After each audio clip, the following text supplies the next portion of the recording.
Assalamualaikum warahmatullahi wabarakatuh. Salam sejahtera, salam Om Swastiastu, Namo Buddhaya, dan salam kebajikan buat kita semua. Hari ini kita akan melanjutkan materi yang sudah diberikan di sesi sebelumnya ya. Kalau sesi sebelumnya kita kemarin ngomong tentang bagaimana manage inovasi, kemudian kita juga sempat ada materi soal bagaimana membedakan negara dengan pemerintah ya. Hari ini mungkin saya mulai pertemuan setelah UTS ini dengan development management. Jadi development management ini salah satu pembahasan juga dalam literatur administrasi pembangunan, yang mana pada kesempatan kali ini saya ingin mengajak rekan-rekan semua untuk berdiskusi isu-isu yang tengah kita sedang hadapi. Nanti akan ada beberapa pembahasan ya. Saya pengen sesi ini interaktif, jadi saya tidak akan mute semuanya. Tapi saya akan aktif tanya ke teman-teman secara random ya, baik yang menampilkan video atau tidak ya. Karena saya meyakini semuanya mendengarkan ini ya. Sesi ini juga saya record, jadi nanti bisa dicek di YouTube. Yang nanti tautannya akan saya berikan di aula. Kartinin lang Kartinin. Iya.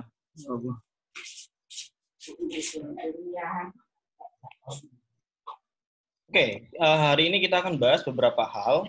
Ini outline-nya. Yang pertama kita akan bahas soal apa itu manajemen pembangunan dan mengapa kok kita perlu ada manajemen dalam pembangunan. Yang kedua kita membicarakan sedikit banyak konsep ya. Ini sengaja saya tidak tulis dalam bahasa Indonesia soalnya untuk menerjemahkannya agak sedikit susah. Jadi saya pakai bahasa Inggris untuk kali ini. Jadi development management itu ada manajemen in development, manajemen of development, dan manajemen for development. Ini sesuai dengan papernya Profesor Thomas yang saya kutip di pertemuan hari ini.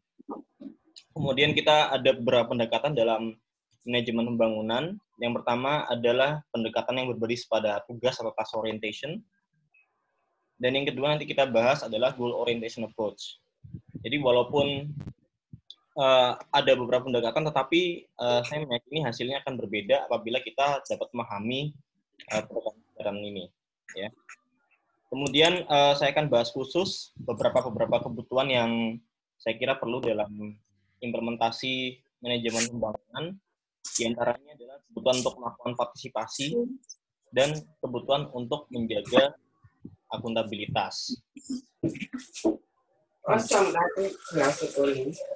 Ini speakernya Lukman ini ya, bisa di turn off.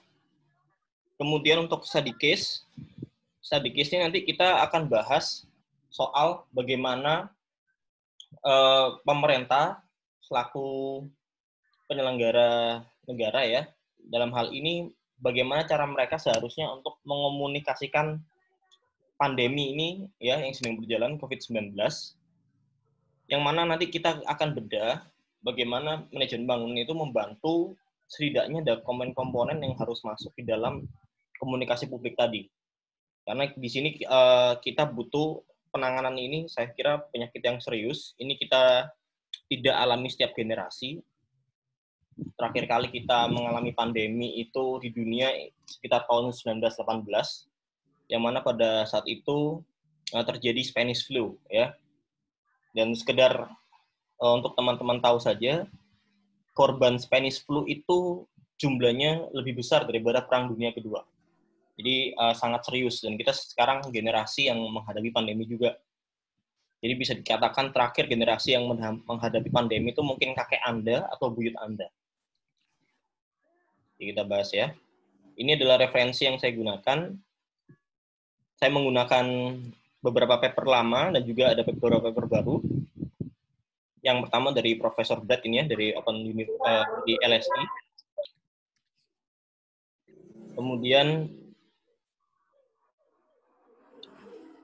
Kemudian ada Ferrero ya, yang dia banyak membahas seputar bagaimana freedom, bagaimana kebebasan itu bisa diterapkan dalam development management. Kemudian ada Thomas Allan yang saya banyak kutip di sini tentang konsep dasar terkait development management. Dan kemudian ini ada paper yang menarik baru saja keluar dari beberapa akademisi di Tiongkok ya, terutama bagaimana mereka mengomunikasikan outbreak dari COVID-19. Nanti kita apa buahnya kita bahas ya. Oke, langsung kita masuk ke materi.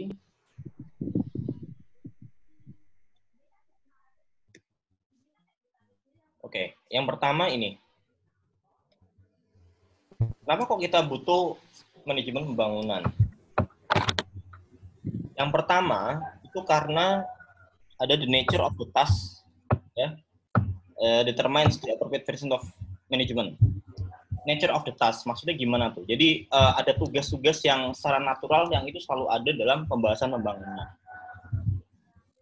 Nah, mungkin saya akan tanya ke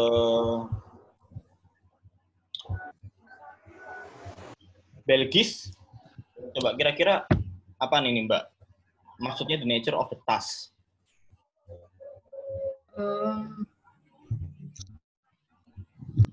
Apa itu?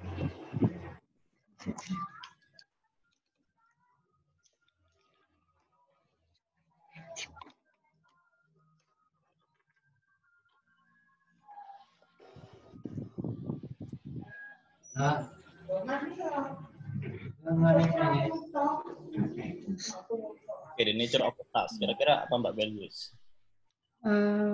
Bentar. Nature of the task.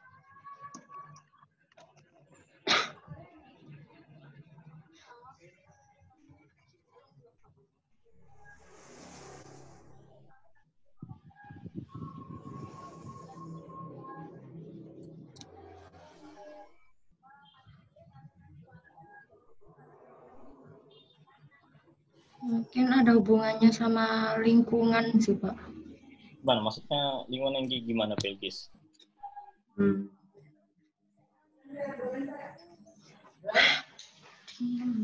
Mungkin menjawabnya gini aja, kenapa sih kok pembangunan itu butuh untuk di-manage, harus ada manajemennya di dalam ketika kita melaksanakan pembangunan. Itu salah satunya adalah the nature of the task, ya. Oh. Nah, maksudnya gimana tuh? Mungkin ada yang lain, misalkan Mas Tri coba. Mas Tri.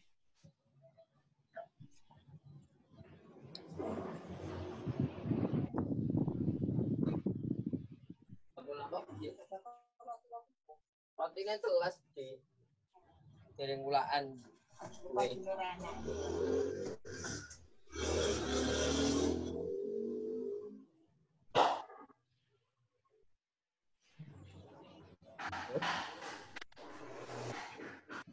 Terkoneksi nggak Mas Tri?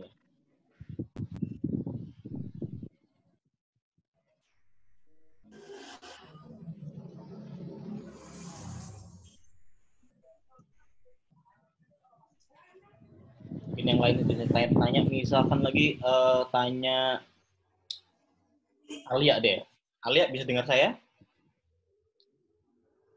Bisa. Nah, ya gimana ya? Kira-kira kenapa kok pembangunan itu membutuhkan manajemen? Supaya pembangunan itu terarah. Harus ada manajemennya. Oke. Buat pembangunan terarah. Berarti kalau nggak ada manajemen, pembangunannya tidak terarah gitu.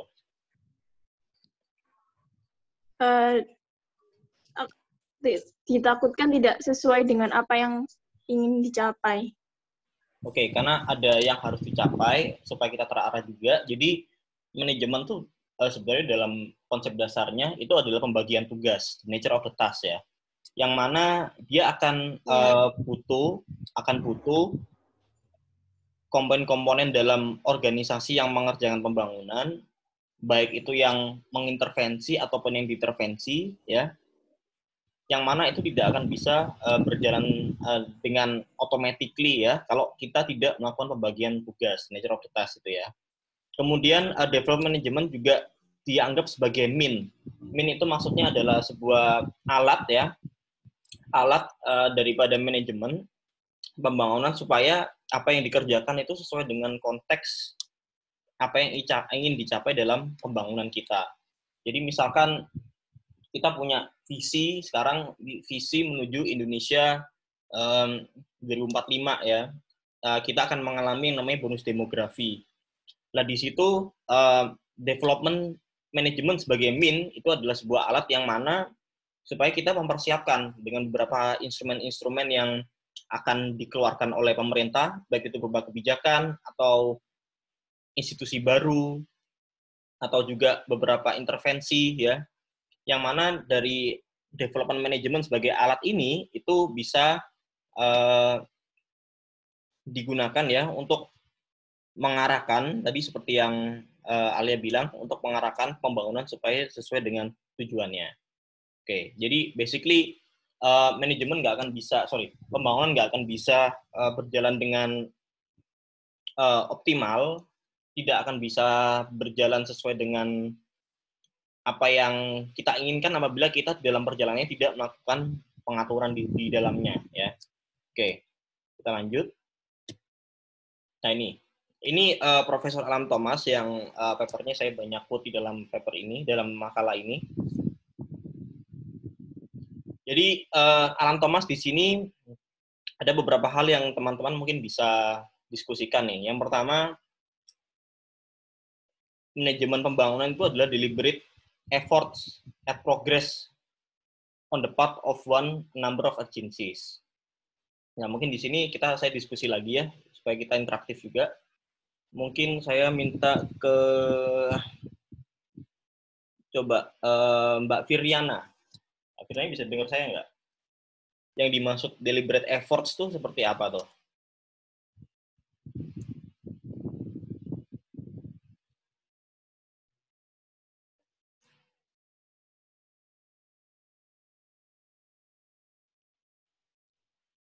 Halo, Mbak Firiana? Ini bisa dengar saya nggak nih?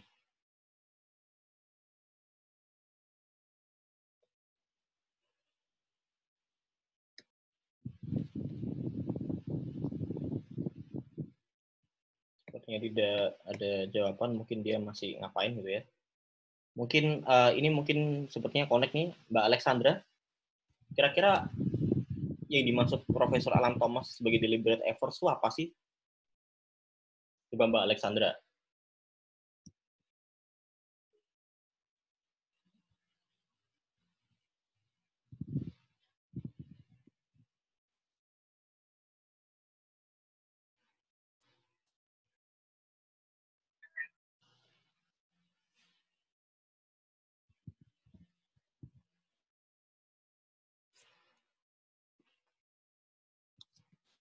Lagi kayaknya Ya. belum, Pak. Deliberatif. Apa sih deliberatif tuh? Mungkin ada yang tahu teman-teman? Pak, mungkin saya mau nambahin. Ya, Unika ini ya yang ngomong ya. Ya, mungkin ini sih pakai proses gimana? Dari pihak-pihak ada aktor-aktor yang berperan di dalamnya. Ya, berdeliberasi itu dalam proses dalam proses manajemen pembangunan ini. Ini saya coba lihat meaningnya dalam bahasa Indonesia ya, deliberasi. Nggak ada di dalam KBBI ya. Jadi deliberasi itu maksudnya adalah sebenarnya effort usaha-usaha mereka untuk melakukan manajemen itu sebenarnya mereka juga punya ruang kebebasan untuk menentukan bagaimana mereka mengatur anggotanya. Jadi pembangunan itu kan sesuatu yang sangat luas ya, sesuatu yang sangat luas seperti tujuan bangsa kita ya. Kemarin kalau nggak salah saya sempat singgung di sebelum UTS ya. Apa sih tujuan negara ya itu ya? Dalam UUD itu kan itu ada membuka pintu gerbang menuju kemerdekaan ya kan, yang adil, sejahtera, makmur dan sebagainya.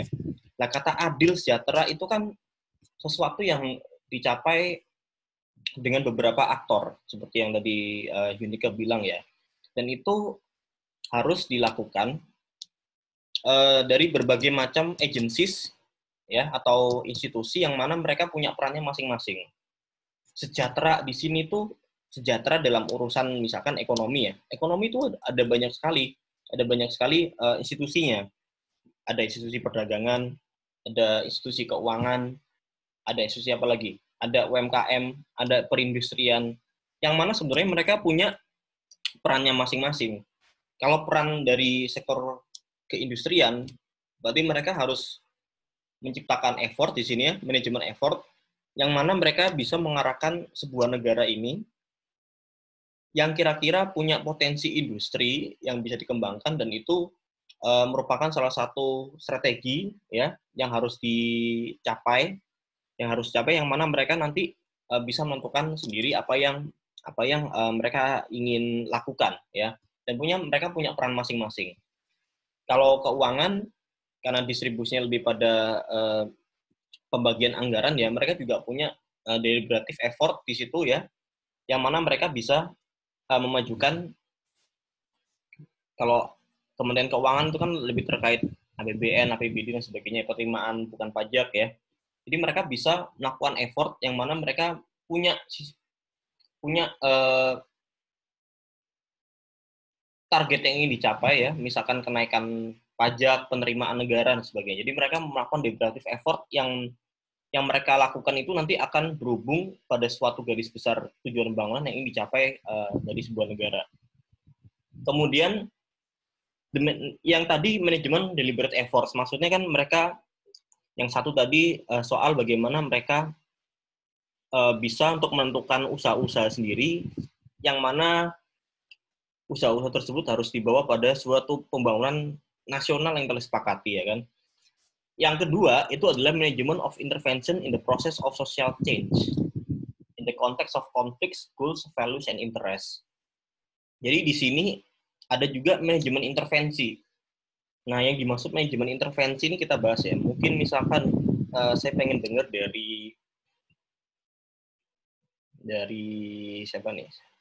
Nah, ini coba Mas Farhan. Ya, Pak. Kalau manajemen intervensi sendiri itu, menurut saya di sini peran pemerintah, Pak, lebih kepada peran pemerintah terhadap sektor-sektor yang tadi Bapak bilang tadi, yang seperti industri, terus UMKM dan sebagainya, bahwa di situ pemerintah bisa mengintervensi melalui peraturan perundang-undangan. Jadi peraturan perundang-undangan mengintervensi cara kerja mereka terhadap industri yang mereka kembangkan itu sendiri. Mungkin seperti itu Pak, kurang lebih. Jadi di sini ada peran pemerintah yang mengintervensi pasar seperti itu Pak. Nah, tadi Farhan nyebut soal poin bagus soal pasar ya. Jadi salah satu intervensi yang dilakukan pemerintah itu kan fungsinya, kalau menurut dari ekonom John Maynard Keynes ya, itu kan mereka melakukan intervensi supaya pasar itu tidak berkembang dengan sendirinya ya, yang mana nanti akan menimbulkan inequality di situ. Nah, intervensi yang dilakukan salah satunya ya bantuan misalkan untuk mereka-mereka yang terkena dampak dari pasar, misalkan ada pelindungan bagi orang-orang yang berada di sebuah negara. Intervensinya macam-macam. Ya, kalau misalkan di ketenaga kerjaan ya, intervensinya bisa berupa adanya suatu peraturan yang mengatur ketika orang itu dipecat ya, harus dikeluarkan dalam kondisi tertentu, itu harus diberikan pesangon dan sebagainya.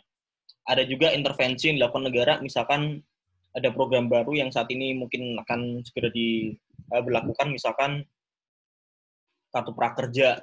Nah, itu kan sebuah intervensi sebenarnya. Sebuah intervensi yang mana itu harus dilakukan, karena kalau tidak begitu, ya itu sama aja pemerintah tidak mengakomodir, tidak melindungi apa yang mereka harus lindungi ya, yaitu warga negara. Terus misalkan ini ada kalimat dari Alan Thomas, ini mungkin juga sangat berhubungan dengan sekarang, intervensi ya, terutama dalam perubahan social change. Nah, kira-kira misalkan di tengah pandemi ini ya, ini kita sudah berjalan kurang lebih berapa minggu nih sejak lockdown kampus nih, udah 3 minggu ya? 3 minggu Pak. Ya, 3 minggu. Nah, kira-kira teman-teman bisa nggak ngasih contoh intervensi yang dilakukan pemerintah untuk mengatasi perubahan sosial yang terjadi sekarang?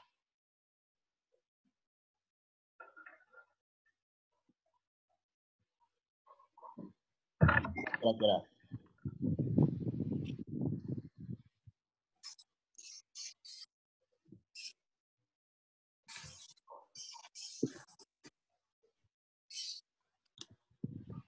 Mungkin itu Pak, Ya. kebijakan yang menggratiskan listrik 3 bulan itu Pak. Kan soalnya banyak pekerja yang di PHK, mungkin pendapatannya berkurang gitu. Jadi pemerintah membantu meringankan beban itu. Contohnya tadi ya. Ini contohnya penggratiskan listrik ya. Untuk beberapa orang yang terkena dampak ini benar banget ini salah satu bentuk intervensi.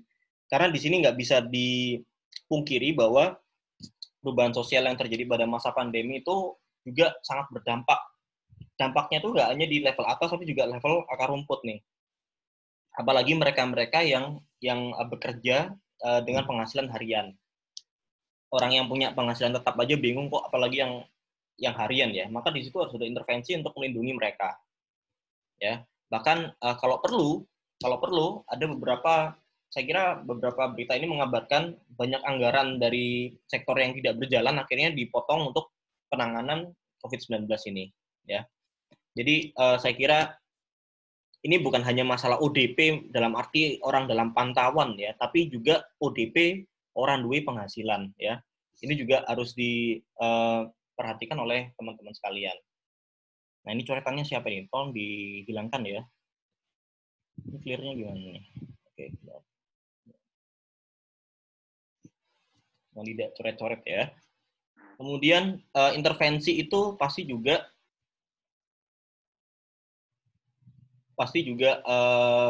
akan ada hubungannya dengan konteks of conflicts, goals, values, and interests. Jadi maksudnya gimana? Jadi ketika kita merencanakan sesuatu ya, kita punya tujuan pembangunan. Pastilah tujuan pembangunan itu tidak disetujui oleh semua orang. Pasti ada beberapa hal yang saya kira itu akan menimbulkan konflik, baik itu konflik dari segi perdebatan, dari segi kepentingan ya. Yang mana konflik tadi itu harus di-manage supaya kita bisa mencapai kemufakatan. Contohnya konflik kayak apa ya? Nah, ini misalkan konflik seputar ini, konflik terkait misalkan isu pemindahan ibu kota. Itu kan pasti menimbulkan konflik di sana ya, rencana pembangunannya. Konfliknya dengan siapa? Ya mungkin dengan orang-orang yang mungkin akan terdampak pada pemindahan ibu kota. Contohnya adalah, let's say, orang-orang yang bergerak di sektor lingkungan ya. Karena seperti yang kita tahu, misalkan Kalimantan itu kan bisa dibilang sebagai paru-parunya Indonesia. Hutannya ada di situ semua ya. Tapi juga ada konflik di situ apabila kita pindah ibu kota. Bisa dari konfliknya itu bisa dari permasalahan lingkungan tadi ya, permasalahan polusi, atau juga ada juga konflik seputar mobilitas ya. Jadi banyak sekali. Pasti kita akan ada konflik di situ ya. Nggak usah jauh-jauh juga sih untuk ngasih contoh konflik nih misalkan. Kalau misalkan kampus ini semuanya diarahkan untuk industrialisasi ya, pasti juga menimbulkan konflik. Karena beberapa kebijakan pendidikan sekarang banyak juga yang mengarahkan pada industrialisasi. Yang penting jurusannya itu harus ada lapangan kerjanya, harus yang relevan dan sebagainya. Nah, ini juga akan menimbulkan konflik bagi para ilmuwan-ilmuwan yang bergerak di sektor-sektor atau keilmuan yang sifatnya tidak terlalu melihat industri ya. Contohnya seperti filsafat, contohnya seperti termasuk social science ya. Social science in general memiliki banyak terkena dampak pressure dari adanya program pembangunan yang ingin mengarahkan pendidikan harus sama dengan industri ya, karena pasti akan ada beberapa jurusan yang tidak menjadi prioritas, dan kalau nggak jadi prioritas itu ujung-ujungnya ke dana ya, tidak ada dana riset, tidak ada ini ya. Dan yang ini yang harus jadi perhatian kita, padahal sekarang permasalahan sosial itu akan selalu ada gitu ya, selalu ada, dan kita nggak akan bisa menyelesaikan masalah hanya dengan teknologi ya. Nah, terus apa aja yang dikonflikkan itu bisa dari goals ya, bisa jadi values, bisa jadi interest, jadi macam-macam ya. Interestnya bisa karena urusan finansial, interestnya bisa karena mobilisasi kapital, bisa karena lingkungan, bisa karena sumber daya manusia dan sebagainya. Oke, saya lanjut ya. Nah, ini dia. Ini ada beberapa perbedaan yang teman-teman bisa lihat ya. Jadi development itu dilihat dari 3 hal di sini ya, yang apa namanya ini Alan Thomas ini kemukakan. Development itu sebagai historical change process, deliberate efforts at progress, dan juga orientation toward progressive change. Sedangkan dari beberapa pengertian ini, manajemennya pun berbeda-beda. Ada yang manajemen in development, ada yang manajemen of development, dan ada manajemen for development. Nah, jadi ini yang bisa teman-teman lihat. Nah, yang mungkin saya ingin diskusikan ke teman-teman sekalian, ini kira-kira ada nggak yang bisa memahami, ngasih penjelasan dari tiga tipe development management ini? Mungkin saya lempar buat yang belum diskusi ya. Bisa dari, kayaknya saya belum pernah tunjuk di kelas nih ya. Misalkan Mas Sururi, coba. Mas Sururi bisa dengar saya nggak? Separah-parahnya pandemi sekarang, kalau kita lihat, dibandingkan dengan korban pandemi tahun 1918 di Spanish flu, itu sangat signifikan sekali perbedaannya. Kalau di era Spanish flu, itu korbannya bisa mencapai puluhan juta. Ya. Bahkan menurut buku sejarah, ketika kita masih bernama Hindia Belanda ya, itu banyak sekali orang-orang yang meninggal tanpa sebab di tahun 1918. Nah, kalau kita pelajari sekarang, di pandemi COVID-19 ini, walaupun sekarang kita lihat banyak korban berjatuhan, korbannya kalau dunia sudah masuk ke puluhan ribu ya, itu kalau kita lihat memang sudah terjadi perbedaan signifikan ketika kita menghandle-nya. Karena mungkin bantuan teknologi, bantuan organisasi, kita sudah bergabung dengan PBB, adanya PBB waktu tahun 1919 belum ada, bahkan belum ada Liga Bangsa-Bangsa pada saat itu ya. Jadi ada distribusi bantuan yang bisa cepat disalurkan. Saya kira di sini development juga melihat historical change process. Jadi maksudnya dari waktu ke waktu penanganan sesuatu itu jadi lebih baik. Di Indonesia lagi misalkan di tahun lalu ya kita ada tsunami di Sulawesi. Itu sebenarnya kita juga walaupun memang disayangkan ada banyak juga korban yang meninggal, tapi angkanya itu tidak sebesar apa yang terjadi di Aceh. Padahal kejadiannya juga sama parahnya ya. Yang air sampai masuk ke kota, sampai mengurus gedung dan sebagainya. Tetapi kalau kita lihat sebenarnya, kalau kita lihat dengan bigger picture ya memang satu nyawa itu matters ya, one life itu matters. Tetapi kalau kita lihat sebenarnya pemerintah sudah handling ini dengan lebih baik. Ya, jadi itu yang disebut sebagai historical change process. Kemudian tadi deliberate effort at progress ya, tadi sudah saya singgung dikit ya. Jadi kalau management of development itu lebih pada bagaimana mereka bisa meningkatkan effort ya supaya mereka bisa mencapai tujuannya masing-masing, tergantung dari tujuan organisasi tersebut. Jadi kalau kita sih tadi melihat ya bahwa Kementerian misalkan pendidikan itu harus bisa ketika tahun 2045 kita mengalami bonus demografi, semuanya orang capable. Jadi melihat sebuah tujuan jangka panjang ini, mereka harus bisa menerapkan perubahan-perubahan yang harus dilakukan mulai dari sekarang. Kemudian orientation toward progressive change tadi yang mungkin dijelaskan Mbak Sofiola itu adalah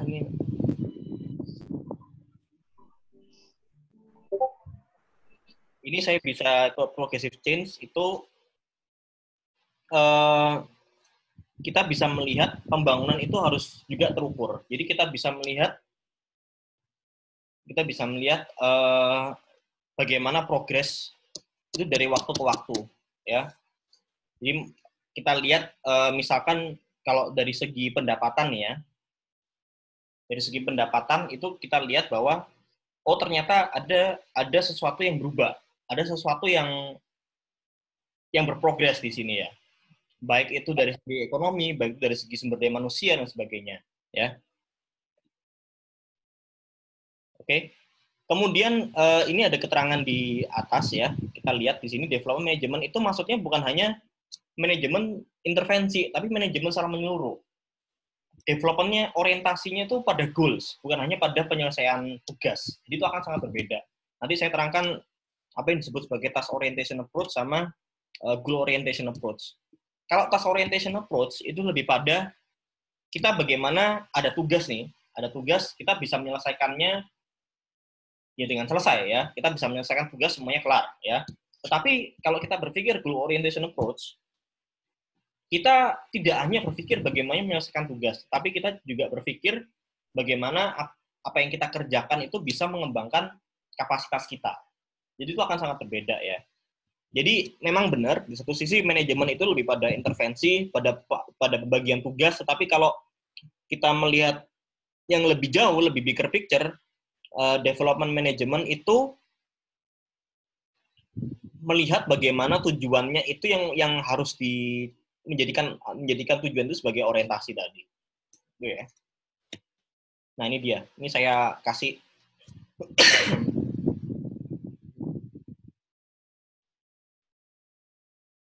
Oke. Kalau task orientation approach itu apa? Ini ya.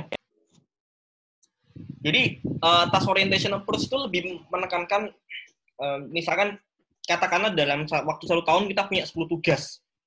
Nah, 10 tugas itu harus kita pikirkan untuk bisa diselesaikan dalam waktu yang ditentukan, yaitu 1 tahun tadi ya. Yang mana pengertian pertamanya di sini, ini mau saya kelihatan kan ya? Ini saya menggunakan fasilitas yang ada nih. Dari kemarin saya nggak pakai nih soalnya. Kelihatan, Pak. Iya, kelihatan, Pak. Kelihatan, Pak. Nah, di sini ada managing deliberative design development interventions ya. Fokusnya pada intervensi sehingga kalau kita punya 10 tugas, kita bisa menggunakan by the best means available. Kita bisa melakukan apapun yang kita punya. Misalkan kayak gini. Misalkan sebagai produsen pangan ya. Sebagai produsen pangan kita harus menyediakan jumlah makanan itu sesuai yang ditentukan oleh target kita nih ya. Kita punya alat berupa mobil, kita punya alat berupa manusia, lah itu yang disebut sebagai deployment. Maksudnya alat-alat yang bisa digunakan untuk mencapai tugas tersebut. Sama seperti kalian mungkin kalau task orientation approach itu dalam waktu 1 semester kalian punya ada beberapa tugas. Nah, kalian itu menggunakan manajemen tersebut untuk menyelesaikan tugas tersebut. Ya. Tetapi lagi task orientation itu punya kelemahan. Salah satunya ya orang bisa aja berpikir bahwa oh yang penting tugasku selesai. Tetapi apakah tujuannya tercapai belum tentu juga. Yang penting tugasnya selesai. Jadi itu salah satu kelemahan dari task orientation approach. Ibarat kalau Anda kuliah ya pokoknya kuliah sampai lulus ya. Ya itu memang kalau dari task orientation approach ya apakah tujuannya tercapai. Tapi tujuan yang sebenarnya kuliah tadi ya itu digunakan untuk pengembangan kapasitas kalian sebenarnya. Jadi what matters itu bukan ijazahnya, tetapi apa yang kalian pergunakan selama masa waktu Anda belajar di universitas itu yang bisa Anda gunakan untuk mengembangkan kapasitas Anda masing-masing. Oke. Kemudian saya mau izin makan permen ya, batuk banget soalnya kemarin. Kemudian ada plan development task it implies considering the way they are done. Ya, jadi kalau kita punya tugas yang sangat banyak, maka consideration-nya adalah bagaimana supaya tugas yang kita punya itu selesai. Ya, ibarat kalau kita bergabung di sebuah kementerian, ya kita punya program, yang penting programnya selesai. Nah itu yang disebut task orientation approach. Ya, bisa dipahami nggak kira-kira? Bisa, Pak. Ya, oke. Jadi Insya Allah, Pak. Insya Allah ya. Nah, jadi intinya yang penting tugasnya selesai. Tetapi apakah tugas itu meaningful? Belum tentu. Karena tadi yang namanya juga orientasinya adalah menyelesaikan tugas bukan untuk mencapai tujuan, itu beda. Gitu ya. Kemudian ini cara ngilangin pulpen ini gimana nih? Oke ini. Limitation-nya apa? Limitation-nya ini. External social goals rather than internal organizational ones. Maksudnya gimana? Jadi karena kita berfokus menyelesaikan tugas, ya, menyelesaikan tugas pembangunan, kita mendeliver ke masyarakat, pemerintah mendeliver ke masyarakat soal layanan. Yang penting pekerjaan tadi kita lakukan. Tetapi apakah pekerjaan tadi itu akan membuat kita berkembang secara internal? Belum tentu. Karena fungsinya tadi ya, tujuannya mereka tuh hanya pengembangan tujuannya adalah bagaimana mereka mengembangkan tugas, ya, menyelesaikan tugas.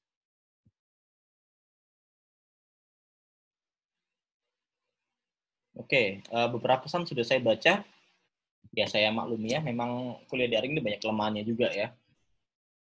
Kemudian, influencing or intervening in social process rather than using resource to meet goals directly. Nah, ini tadi ya. Karena salah satu fungsi manajemen tadi adalah intervensi, maka task orientation approach ini lebih pada bagaimana kita melakukan influence, ya, memberikan pengaruh atau kita mengintervensi pada sebuah proses sosial tanpa sebenarnya tahu sebenarnya tujuan to meet goals directly itu apa, itu ya. Nah, misalkan nih saya mau tanya nih,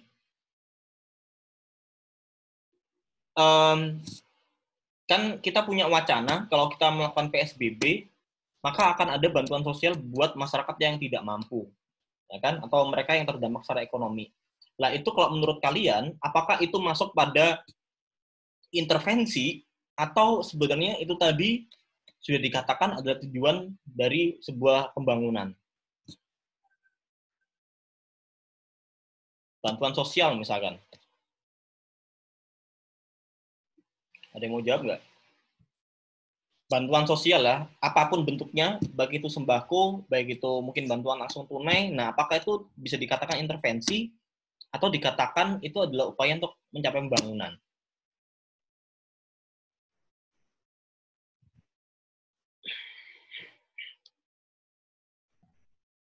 Mau nanya Manuel Agri deh. Bisa dengar saya, Pak? Ya.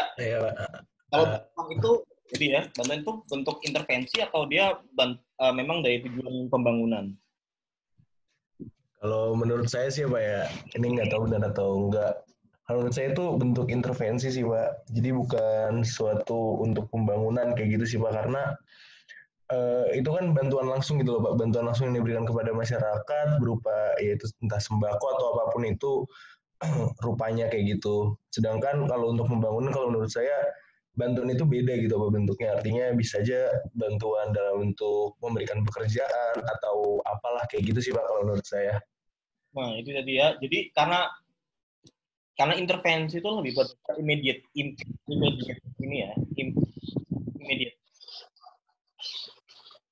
apa namanya respons ya yang harus dilakukan ketika mereka terkena sesuatu, maka itu nggak bisa dibilang sebagai program pembangunan ya.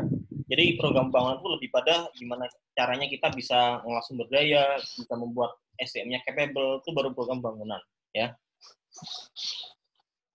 Oke, lagi. Nah, ini yang goal orientation approach kayak gimana? Kalau tadi task orientation approach kan yang penting kerjanya kelar. Nah, kalau yang ini goal orientation approach yang pertama itu mereka lebih berpikir bagaimana mereka menguatkan anggota, menguatkan organisasi, menguatkan komunitas.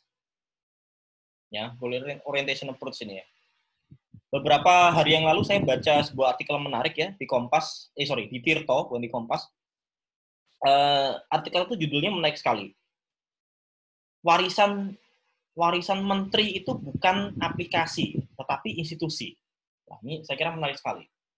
Ya, jadi saya kira sekarang ini banyak sekali yang program-program kementerian kita itu karena mungkin pengaruh teknologi ya, melihat banyak sekali pengembangan aplikasi di luar sana, maka tujuan program mereka juga lebih pada intervensi ya.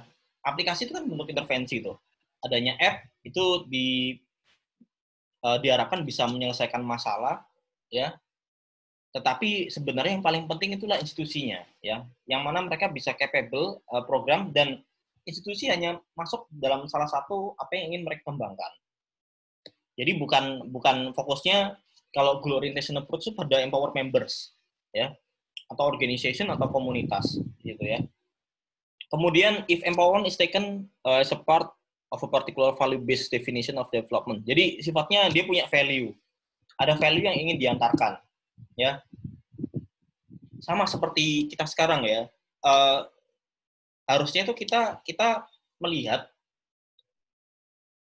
merdeka belajar itu bukan sesuatu yang diartikan sebagai belajar seenak sendiri ya, maksudnya yaudah belajar suka-suka, nggak gitu. Tapi mereka belajar itu lebih pada bagaimana ya kita bisa mengejar interest kita bisa mengejar minat kita, tapi di satu sisi kita juga bisa membuat, saya nggak bilang hanya siswa dan mahasiswa ya, tapi orang secara keseluruhan, manusia secara keseluruhan itu punya kecintaan pada belajar, ya. Yang itu tidak hanya fokus terpaku pada kelas ya, bahkan kita sekarang berada di ruang virtual nih ya, jadi harusnya kita bisa belajar dari mana saja di situ ya.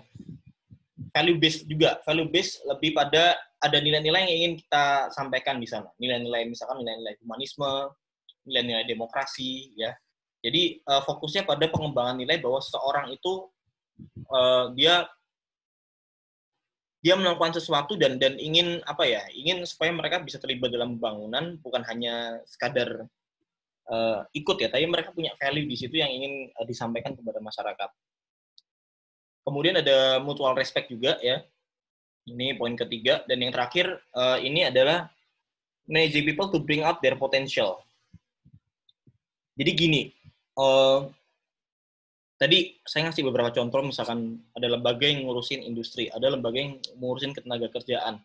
Lah, yang mereka targetkan itu adalah bagaimana mereka bisa mengembangkan potensinya, ya, mengembangkan apa yang kita punya di sebuah negara ini ya, yang itu harusnya bisa untuk supaya kita bisa ini ya, memberdayakan segala sesuatu yang kita punya agar sektor itu berkembang, ya. Industri misalkan, industri itu kalau kita lihat kita ingin mencapai ini ya, agriculture, maka agriculture kita harus bagus, termasuk orang-orangnya di situ ya. Kalau kita ingin mengembangkan sektor teknologi, ya berarti bukan hanya teknologi yang bagus, tapi ada semacam value yang ditanamkan bahwa teknologi ini harus bermanfaat buat masyarakat, terutama mereka yang nggak punya akses ya, terutama mereka yang nggak punya sumber finansial dan sebagainya ya. Aim at the regeneration of positive values. Nah ini ada kata regeneration, maksudnya apa? Maksudnya adalah ketika kita melakukan sesuatu intervensi pada pengembangan potensi manusia, kita nggak berpikir kita menyelesaikan tugas kita saat ini. Saya nggak berpikir untuk menyelesaikan tugas saya selama 5 tahun karena saya diberi jadi pejabat selama 5 tahun. Tetapi kita harus berpikir bagaimana kita mengembangkan potensi ini, dan orang yang kita kembangkan potensinya itu juga berpikir tentang regenerasi. Jadi value-nya tadi akan diturunkan pada generasi setelah kita. Itu yang disebut sebagai goal orientation approach. Itulah kenapa kita punya istilah yang namanya pembangunan jangka panjang. Ya, karena pembangunan jangka panjang itu tentu harus dilakukan lebih dari sekadar menyelesaikan tugas yang kita punya sekarang. Tetapi kita bisa, yang pertama kita bisa tadi ya, membuat percaya orang itu bahwa mereka punya sesuatu yang potensial, bring out their best potential ya, dan kemudian mereka bisa meregenerasi tadi untuk orang-orang yang akan melanjutkan pekerjaan mereka. Oke. Nah ini Teddy Brett dia ngasih 2 kacamata besar supaya development management itu bisa berjalan. Dia punya 2 kata kunci, yaitu participation sama accountability. Nah, di Brett ini saya kira juga profesor pembangunan yang cukup dikenal ya, institusinya di London School of Economics. Nah, kenapa kok participation sama accountability? Nah ini, dia ngasih argumen bahwa di sini partisipasi itu tidak akan berhasil, partisipasi itu hanya akan berhasil apabila mereka bisa untuk membentuk sebuah performance organisasi yang bagus ketika ada arrangements, ada pengaturan dari sebuah institusi. Ini yang saya katakan tadi, bahwa pemimpin itu yang dia wariskan itu bukan aplikasi, bukan program ya, tetapi institusi tadi ya, ada institutional arrangements. Karena kalau kita nggak punya institusi yang bisa menaungi kita dengan bagus ya, maka sebenarnya kita juga hanya melihat program itu udah berjalan, program itu udah diberikan, tetapi apa yang kita dapatkan secara program itu ya habis pada saat itu juga ya. Tidak menjadikan sebuah program itu yang kemudian bisa diwariskan atau membuat institusi kita menjadi lebih kuat, ya.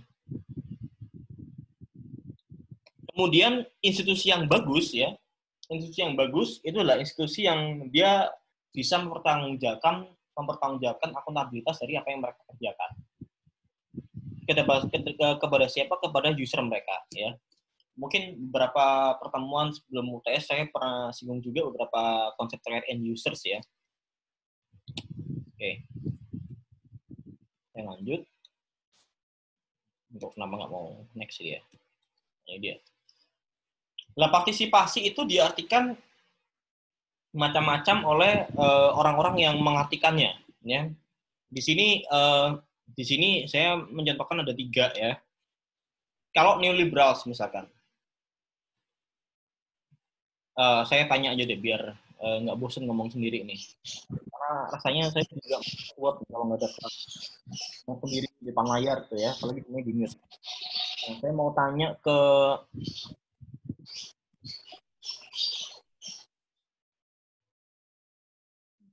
Daniel deh. Daniel bisa dengar saya nggak? Bisa, Pak.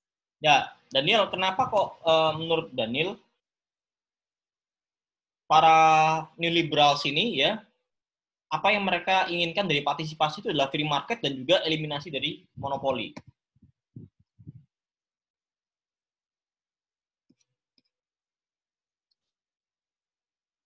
Mungkin menurut saya sih, Pak, karena orang-orang yang neoliberal ini kayak ingin berpartisipasi lebih gitu, Pak. Jadi tidak hanya pihak-pihak tertentu saja yang menguasai gitu.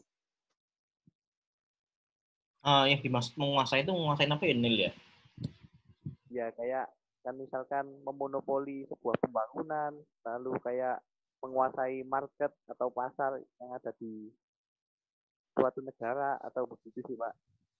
Oke, jadi misalkan neoliberal ini kita anggap mereka ini adalah seorang pedagang ya. Nah, partisipasi bagi setiap orang tuh beda-beda. Tapi kalau bagi pedagang nih, pedagang kan kalau kita lihat cara berpikirnya kan bagaimana mereka sebenarnya bisa menjual barang dagangan mereka kan. Bagaimana mereka bisa mendapatkan profit di situ. Ya pasti partisipasi yang mereka inginkan adalah partisipasi dalam pasar, ya. Partisipasi dalam free market. Nah, free market ini, ya, ada tentu free market itu ada itu karena ada sebuah kondisi yang memang mengizinkan mereka untuk beroperasi. Yang mana itu adalah misalkan kalau dari sebuah negara pemerintah, ya kan. Lah yang diinginkan partisipasi daripada neoliberals, ya, tentu ya supaya marketnya bebas dari intervensi. Sebebas mungkin, walaupun bebas banget itu juga nggak bisa dibiarkan, ya. Yang kedua, bagaimana mereka bisa mengeliminasi monopoli. Kalau udah ada yang namanya monopoli, pasti mereka nggak bisa masuk ke pasar tersebut. Kalau nggak bisa masuk ke pasar tersebut, ya bisa dibilang mereka nggak berpartisipasi. Ya, jadi itu yang kedua. Jadi partisipasi bagi setiap orang itu punya makna yang berbeda-beda. Kemudian manajemen teoris, ya. Kalau manajemen teoris dalam studi organisasi, ya, mereka ingin partisipasi itu adalah sesuatu yang diputuskan secara demokratik, ya, democratic decision making, yang mana mereka mencoba untuk menghilangkan kultur-kultur yang sangat hierarkis, ya, yang mana mereka bisa berperan dalam sebuah organisasi mereka. Jadi yang namanya manusia, ya, tentu kalau kita misalkan masuk dalam sebuah organisasi, tapi di situ kita nggak bisa berbicara, kita nggak bisa menyampaikan pendapat, kita nggak bisa menyampaikan usul, ya pasti karena kita tidak punya kebebasan itu, pasti kita juga akan sulit untuk berkembang. Maka di sini manajemen teoris itu menekankan pada bagaimana sebenarnya kita harus bisa untuk paling enggak, walaupun tidak menyerahkan wewenang secara penuh, maksudnya tidak menghilangkan hierarki secara penuh, tapi paling enggak ada sebuah democratic decision yang itu harus bisa diterapkan, ya. Jadi orang itu harus punya peran di sana. Jadi Anda jangan puas kalau misalkan bergabung dalam sebuah perusahaan, dalam sebuah organisasi atau sebuah lembaga, tapi Anda nggak punya peran untuk memberikan decision making. Nah, itu sangat disayangkan ya, karena yang namanya manajemen proses itu ya pasti ada sesuatu yang itu harus menangkap banyak masukan dari banyak pihak ya. Kemudian kalau dari kaum radicals itu lebih pada sesuatu yang sangat over ya. Jadi autonomous agent. Nah, autonomous agent ini adalah orang yang bisa untuk mengembangkan dirinya sendiri, bekerja sesuai dengan apa yang mereka mau ya. Makanya disebut sebagai radicals tadi ya. Karena mereka benar-benar mencoba untuk menghilangkan hierarki ya. Nah, terus apa yang dimaksud oleh development management dalam hal partisipasi? Ternyata bukan 3 tadi. Tiga tadi itu mungkin diartikan oleh sesuatu yang pandangan-pandangan lain ya. Tetapi yang dimaksud di sini ya, yang dimaksud concern pada partisipasi yang dalam development management itu adalah ini. The need to legitimate, ya, the need to legitimate and improve the management of the unfunded and influence project and programs. Jadi melegitimasi sebuah project ya, melegitimasi sebuah program pembangunan, mengimprovisasi pendanaan di sana, yang itu harus didesain dan mendeliver goods, memberikan layanan atau service pada masyarakat yang rentan, ya, masyarakat yang marginalized. Jadi di sini partisipasi yang dimaksud adalah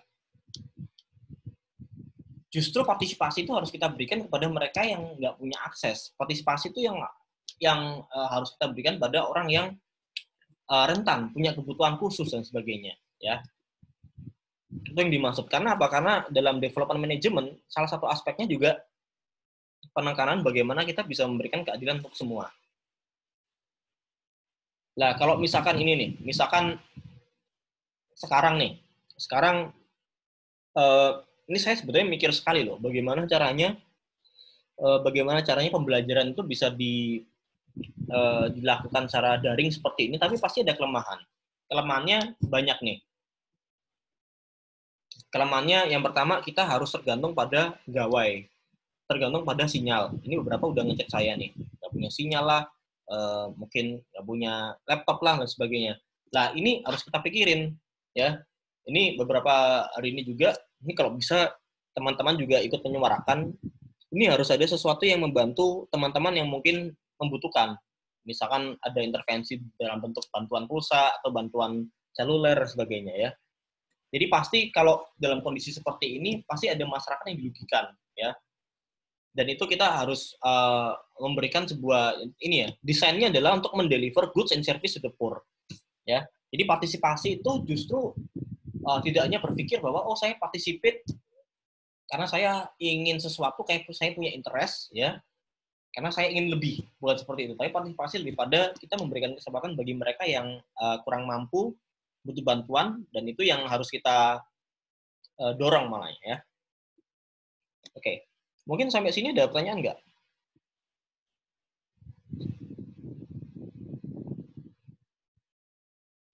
Oke, kita lanjut ya. Jadi proses partisipasi itu ya harusnya dia lebih fokus penekanannya pada disadvantaged people, orang-orang yang dirugikan, orang-orang yang butuh bantuan, dan orang-orang yang mungkin nggak punya akses seperti yang kita miliki. Ya. Kita harus bisa untuk memberikan sebuah keputusan yang itu bisa memperbaiki kualitas hidup mereka. Bagaimana caranya? Ini ada beberapa hal yang ditekankan oleh penulis ya. Yang pertama, mekanisme untuk mendorong akuntabilitas organisasi ya. Design to strengthen both agency capacity and leverage value for the poor and the user of the services.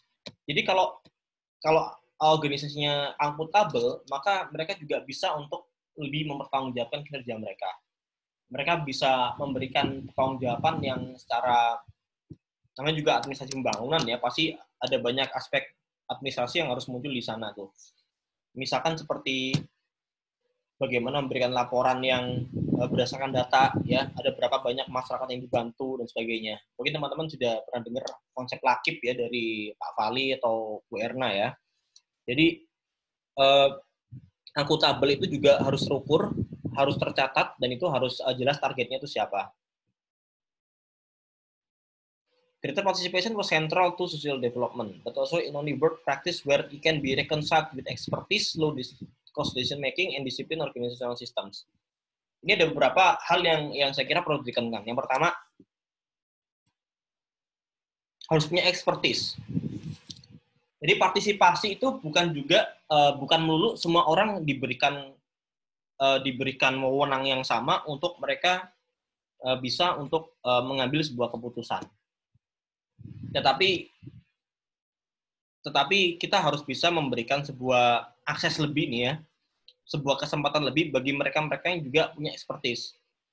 Jadi partisipasi itu bukan berarti bahwasanya setiap orang bisa berbicara dengan porsi yang sama, enggak. Tetapi kita memberikan kesempatan lebih pada mereka-mereka yang punya expertise. Apa hubungannya kita harus lebih menggunakan expertise ya? Karena mereka punya background untuk bagaimana mereka memberikan masukan-masukan terkait intervensi pembangunan ya. Dan masukan mereka itu harus yang bersifat low cost decision making ya. Maksudnya dalam setiap partisipasi itu kan mahal ya. Partisipasi itu kan bagaimana kita membangun sebuah sistem yang mana kita paling nggak harus menyerap sebanyak mungkin aspirasi. Kalau menyerap sebanyak mungkin aspirasi, otomatis itu juga membuat kita kegiatannya menjadi lebih costly. Karena setiap orang bisa ngomong, setiap orang harus diwadahi dan sebagainya, maka itu juga costly juga. Tetapi partisipasi yang efektif, salah satunya yang memiliki expertise itu gunanya untuk low cost decision making ya. Kemudian disiplin dalam organisasi. Jadi partisipasi itu juga harus dilakukan dengan cara yang disiplin. Misalkan kalau memang sudah dischedule-kan pada sebuah agenda rapat nih misalkan, itu harus dilakukan dengan disiplin. Nggak bisa tiba-tiba kita nggak datang sesuai dengan tepat waktu, tiba-tiba kita pengen mendapatkan porsi dalam forum yang sama. Ya, tentu kita harus ongoing dengan apa yang kita berikan di situ. Nah ini ada bagaimana penulis membedakan weak participation sama strong participation. Yang ini yang strong ya, ini saya salah nulis nih. Sebentar, untung ada pulpennya nih.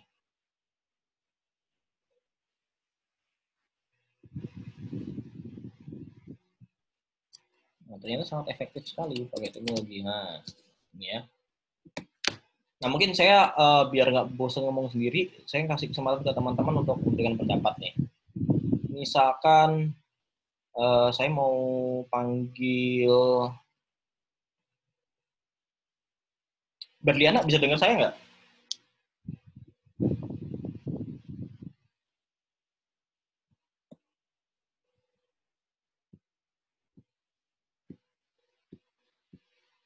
Halo?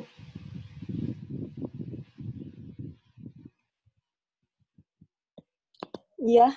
Ya. Mungkin Mbak Berliana bisa ngasih reason, kenapa kok menurut penulis ya, kenapa menurut paper ini, weak participation itu sifatnya hanya consulting dan informing, sedangkan strong participation itu lebih pada partnership dan juga setting control. Kalau menurut saya, kalau yang weak participation itu kan ada consulting. Kalau consulting itu kan cenderung tidak ada ruang untuk banyak orang mengeluarkan pendapat gitu loh, Mas. Sedangkan kalau partnership itu kan banyak orang yang terlibat, terus mereka bisa luasa memberikan saran atau masukan agar pembangunan itu bisa sesuai dengan harapan banyak orang. Oke, sekarang misalkan gini nih, kira-kira kalau dari segi relasi kuasa nih, dari segi kuasanya mana yang lebih kuat antara consulting, informing, partnership? Kalau consulting, informing itu kan lebih pada bagaimana mereka exchange information kan. Jadi lebih pada bagaimana mereka saling membagi informasi, membagi data, memberikan sesuatu ya. Tetapi kalau partnership dan sharing control, kenapa mereka disebut sebagai participation yang lebih kuat? Karena ada pembagian wewenang. Perbedaannya di situ. Jadi apakah partisipasi yang sifatnya hanya exchange information itu cukup? Saya kira enggak. Jadi partisipasi yang kuat itu adalah partisipasi yang mana mereka juga berani untuk ngasih wewenang lebih pada partner mereka atau pada organisasi, lembaga, atau orang-orang yang mereka percaya sebagai partner pembangunan. Ya. Nah, yang selama ini terjadi, misalkan kita punya program ke desa, ya sebenarnya yang jadi kelemahan ini juga mungkin juga masukan juga ya buat orang-orang di sektor pembangunan ya. Kalau kita ada misalkan program bangun desa tuh ya tentu kita nggak bisa datang ke sana hanya sekedar consulting dan informing ya. Mengkonsultasikan ini yang bisa dilakukan, ini yang mungkin bisa menjadi solusi. Tetapi yang strong participation yang kuat itu adalah bagaimana kita percaya sehingga mereka juga menjadi bagian dari partner program pembangunan yang lebih luas. Ada sharing control di sana, ada pembagian wewenang, ada suatu kepercayaan yang kita berikan kepada orang yang kita berikan program pembangunan. Kepada orang-orang yang kita datangi ke sana ya, itu bukan hanya kita sekedar menginformasikan, tetapi kita lebih pada memberikan partnership juga. Itu ya. Oke, kita lanjut. Nggak bisa lanjut kalau ini belum bilangin ternyata. Oke, close. Oke. Nah ini dia. Ini pendekatan menurut ini ya. Jadi partisipasi yang strong itu selain kita memberikan partnership, tapi juga kita memberikan freedom. Bagaimana dengan adanya freedom, memberikan partnership itu kan berarti kita ngasih wewenang, sekaligus kita masih kebebasan lebih ya. Nah, kebebasan lebih itu kalau menurut paper Ferrero dan juga Cepeda, itu tujuan akhirnya itu kan tadi ya, pembangunan adalah meningkatkan kapabilitas internal, tidak hanya sekedar menyelesaikan pekerjaan, tetapi ada sesuatu yang membuat orang-orang yang kita berikan program itu mereka lebih mandiri, lebih capable, dan mereka bisa melanjutkan program pembangunan mereka juga bisa dengan lebih lebih bisa untuk membangun diri mereka secara sendiri ya. Ada self-reliance di sana ya. Ini ada tingkatannya. Proses freedom approach ya.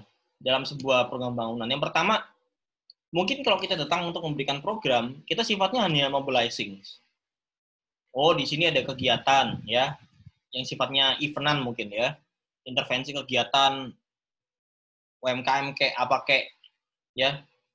Tapi sifatnya hanya mobilizing. Tapi kalau kita pengen meningkatkan kapabilitas mereka, kita harus melakukan lebih.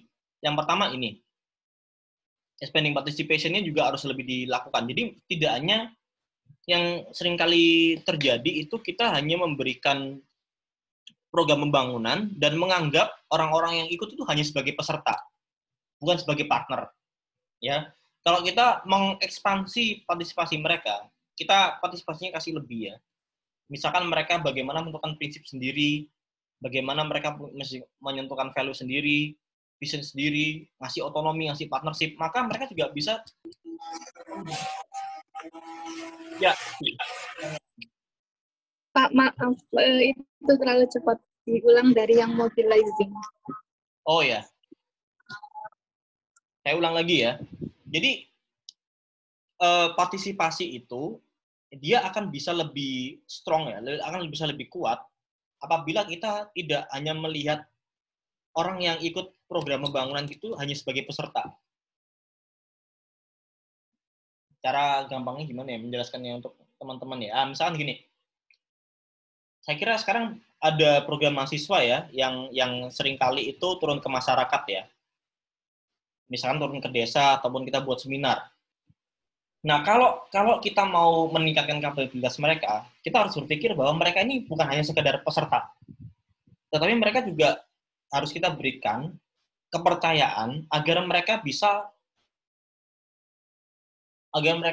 apa ya, sifatnya mereka bisa menjadi potensial partner di masa depan.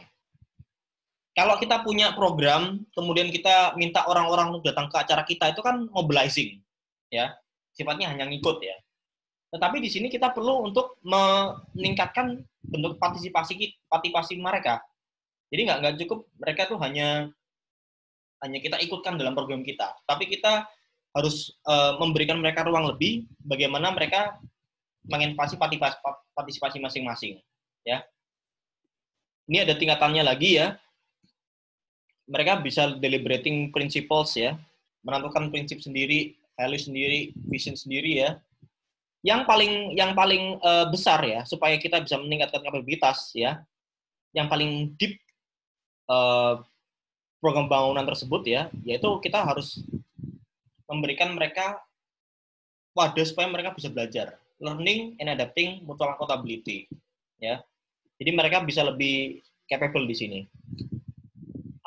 Intinya apa? Intinya tadi bagaimana kita tadi ya, kita nggak sekedar menyelesaikan tugas, nggak cuma task orientation. Pokoknya, saya karena tugasnya adalah memberikan penyuluhan, memberikan sosialisasi, ngasih program, yang penting tugasku selesai.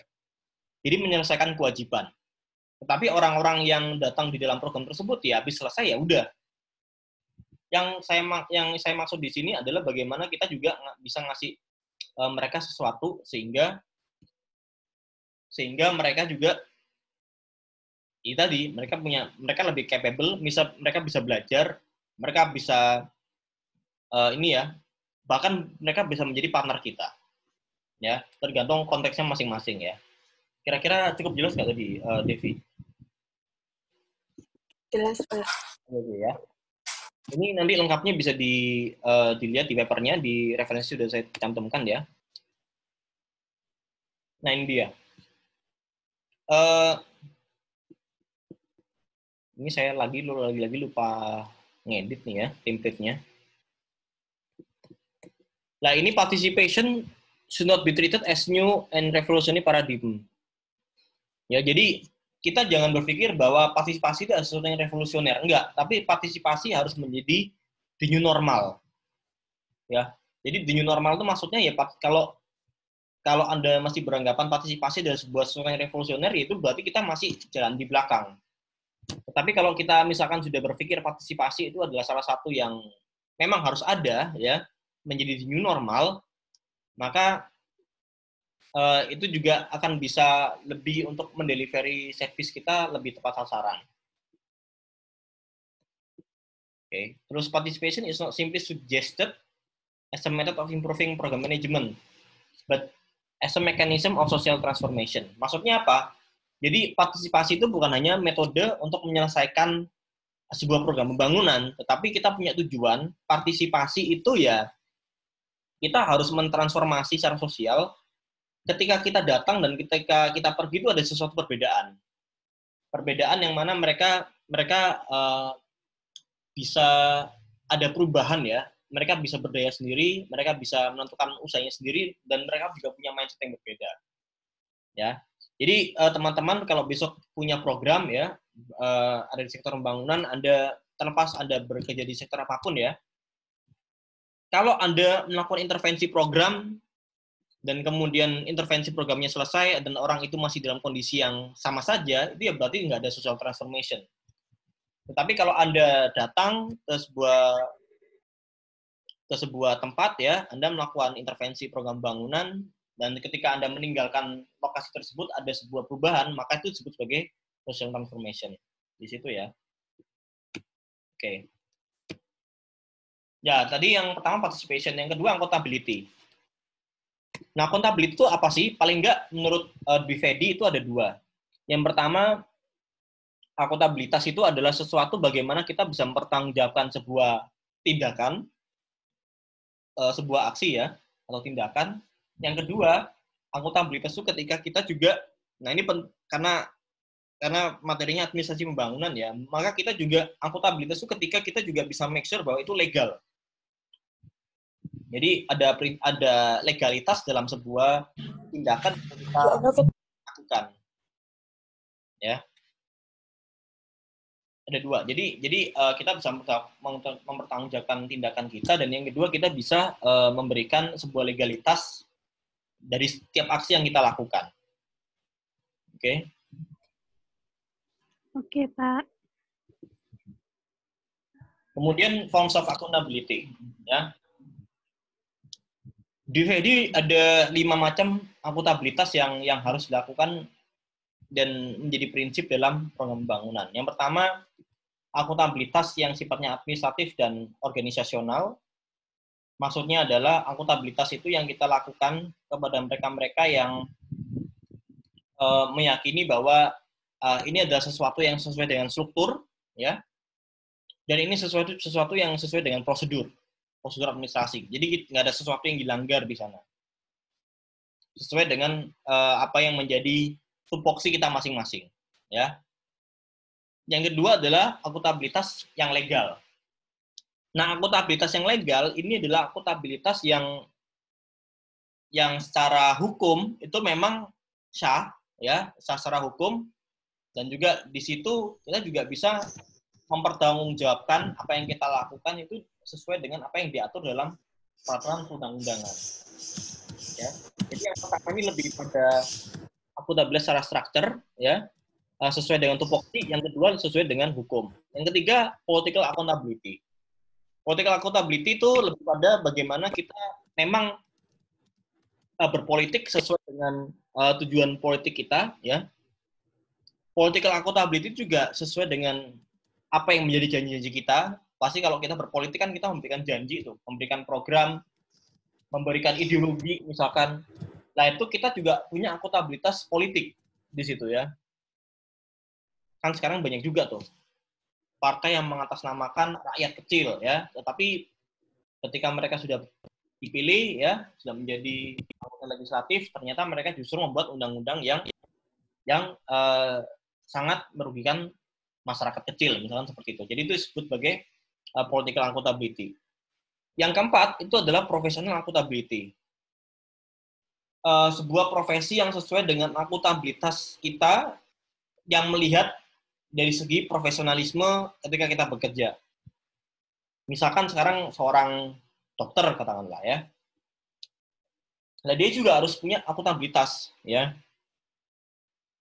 Misalkan di saat pandemi seperti sekarang, akuntabilitas dokter itu sangat dilihat sekali, ya. Bagaimana mereka menerapkan safety kepada diri mereka sendiri, bagaimana mereka juga menerapkan safety pada orang lain, bagaimana mereka menjaga identitas pasien, ya, bagaimana mereka bisa melayani mereka, ya, yang melayani mereka itu sesuai dengan prosedur kesehatan, ada protokol kesehatan di sana, itu disebut professional accountability. Baik juga profesi yang lain juga sama, entah itu guru, entah itu polisi, entah itu seorang PNS, ya, itu ada professional accountability. Yang kelima itu adalah moral accountability. Jadi sesuatu akuntabilitas yang berdasarkan moral dan berdasarkan value yang kita punya, ya. Moral accountability itu bisa karena budaya juga. Jadi misalkan moral accountability itu sesuatu yang memang itu diatur, ada dalam agama, ada dalam nilai masyarakat kita, ya. Kalau kita kan masyarakat yang sangat ketimuran, ya. Ya mungkin budaya bisa beda-beda, tapi yang penting saya tekankan di sini adalah lebih pada values-nya, values dari setiap orang itu kan berbeda, sesuai dengan budayanya, sesuai dengan tempat asalnya, ya. Yang itu yang dijaga, ya. Nah, kita punya accountability juga, moral accountability. Tadi, ya, slogan kita, ya, excellence with morality. Itu kan sesuatu yang sebenarnya kalau kita kategorikan dari bentuk akuntabilitasnya masuk yang moral ini, gitu. Nah, dari peserta sekalian ini ada yang bertanya nggak soal bedanya apa akuntabilitas ini dengan ini? Karena paling nggak ada 5 nih.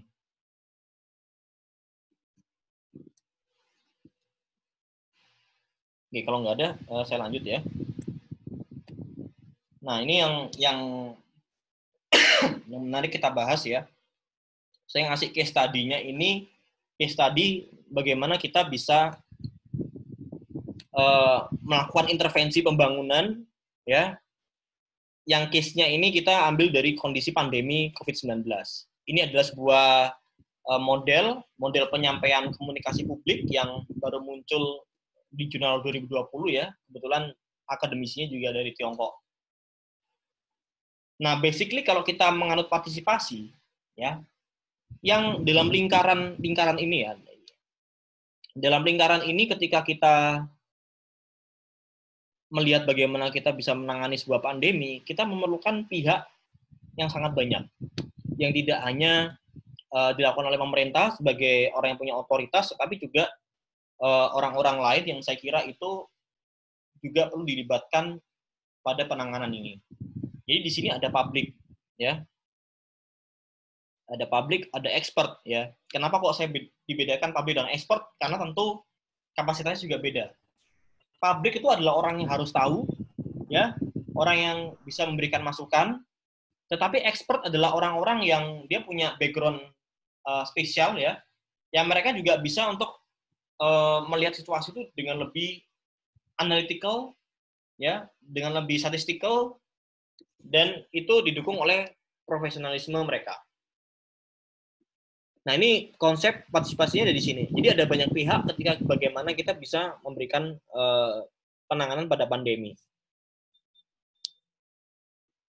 Nah, di sini supaya ada konektivitas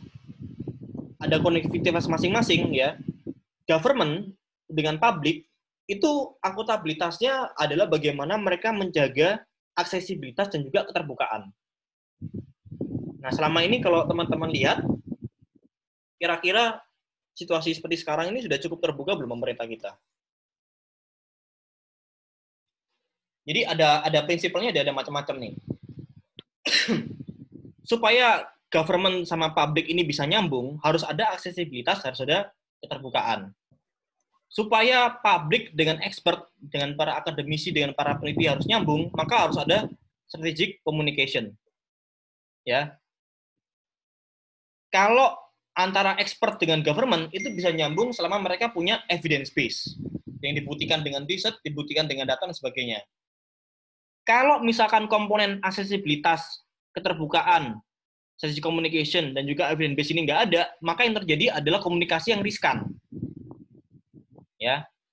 Karena tidak melalui hal ini ya.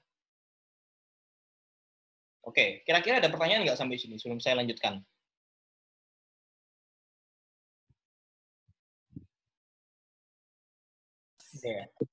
Ya, Devi ada pertanyaan. Itu Pak, yang strategic communication itu maksudnya gimana? Dalam bentuk seperti apa? Oke, supaya publik dengan expert ini bisa nyambung, ya, maka karena expert ini kan orang yang punya background spesial ya, pendidikannya tinggi, kemudian mereka punya akses pada alat penelitian, mereka juga bisa berpikir secara metodologis. Artinya mereka harus bisa punya strategi komunikasi bagaimana menjelaskan sesuatu yang saintifik kepada publik itu dengan bahasa yang dimengerti oleh semua orang. Sekarang gini deh. Sebenarnya kan COVID ini kan sesuatu yang sudah keluar, namanya juga COVID-19. Kenapa sih kok COVID-19 namanya ya? Karena virus ini breakout-nya itu pada tahun 2019. Dan kita baru melakukan penanganan kalau nggak salah semenjak bulan Maret. Jadi ada jeda beberapa bulan yang selama itu kita sebenarnya nggak terlalu melakukan apa-apa. Nah, di sini strategi communication itu adalah bagaimana menjelaskan sesuatu yang berbahaya seperti ini, sesuatu yang tidak gampang dimengerti seperti ini, ya. Itu publik itu bisa sadar, ya. Dan sadarnya publik itu tidak bisa dilakukan hanya sekadar merilis penelitian. Tapi harus ada misalkan video-video kreatif, ada sesuatu orang yang bisa berbicara ya, yang itu bahkan ketika kita menjelaskan pandemi nih, apa yang harus kita lakukan sebagai masyarakat sipil, itu bahkan orang tukang becak pun paham apa yang kita omongkan. Itu yang disebut sebagai strategic communication. Jadi nggak cukup expert itu yang jadi masalah. Expert seringkali nggak ketemu sama publik karena mungkin kemampuan berpikir yang sangat berbeda, bahasa yang berbeda, vocab yang berbeda, ya kan? Kalau kita baca paper yang saintifik itu kan sulit dimengerti. Bahkan kita yang mahasiswa, bahkan dosen, saya pun sendiri kadang-kadang nggak ngerti itu. Tetapi scientific communication ini adalah sesuatu yang bagaimana ini ya, scientific explanation bisa nyambung ke publik ya, dan itu appeal for uncovering uncertainty. Jadi maksudnya adalah bagaimana kita menjelaskan ke publik sesuatu yang nggak jelas ini ya, tapi orang itu yang walaupun nggak punya background lebih dalam pendidikan mereka bisa ngerti, oh ini sesuatu yang bahaya dan tidak pasti, tetapi paling nggak ada penanganan yang sudah dilakukan oleh para ahli. Tips-tipsnya apa dan sebagainya. Kira-kira cukup menjawab nggak? Iya, Pak. Terima kasih. Ya. Jadi itu tadi antara expert sama public. Nah, government dengan public, mereka harus punya aksesibilitas dan openness. Ya. Government itu harus bisa untuk memberikan information disclosure kepada publik. Maksudnya memberikan informasi yang sejujur-jujurnya kepada publik. Kalau menurut saya juga baca di beberapa berita ada banyak sekali kejanggalan dalam kasus penanganan kita di Indonesia ini. Misalkan kemarin koran internasional ya, Reuters itu menyelidiki kok angka kematian di Jakarta, di angka dinas pemakaman ya, yang mengurus pemakaman itu selama bulan Maret mengalami pelonjakan dan jumlahnya ratusan. Jadi melihat data tuh sangat aneh, ada tren yang aneh ya. Jadi datanya tuh yang ditemukan Reuters tuh kira-kira kalau saya gambar seperti ini. Ya, ini bulan Januari seperti ini ya, Februari seperti ini ya, bulan Desember awalnya juga seperti ini pemakaman ya. Lah di bulan Maret tiba-tiba angkanya menaik drastis seperti ini. Nah, berarti kan ini ada something tuh ya. Jadi secara tren yang tiba-tiba landai seperti ini tiba-tiba meroket. Nah, ini kan sesuatu yang saya kira harus diberikan ke publik. Karena kalau menurut versi Jakarta nih ya, jumlah kematian yang harus dikubur dengan protokoler kesehatan tuh jauh lebih besar daripada apa yang selama ini dilaporkan oleh Kementerian Kesehatan. Ya, maka di situ jangan-jangan nih apa yang sudah dilaporkan di Kementerian Kesehatan yang setiap harinya kita dengar itu sebenarnya sesuatu yang tidak menggambarkan realitas. Ya. Justru menurut saya, kalau kita belajar dari beberapa negara lain yang sudah menangani pandemi duluan, setelah melakukan rapid test, itu harusnya secara logik terjadi peningkatan yang sangat signifikan ya, peningkatan yang sangat signifikan yang itu kasusnya bisa sampai puluhan ribu. Apalagi negara sebesar Indonesia.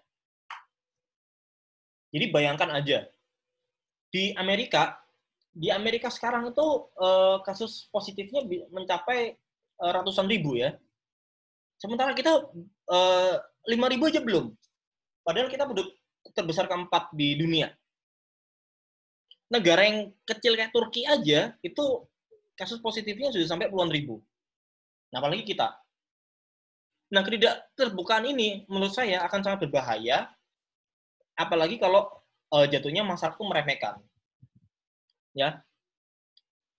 Jadi bayangkan kalau Anda tinggal di sebuah daerah, ini Anda berada di mana nih? Apakah pulang kampung atau di Surabaya ini? Kebanyakan di mana ini sekarang? Pulang kampung, Pak. Pulang kampung. Di Pulang kampung, Pak. Ini nih. Ya. Pulang kampung, Pak.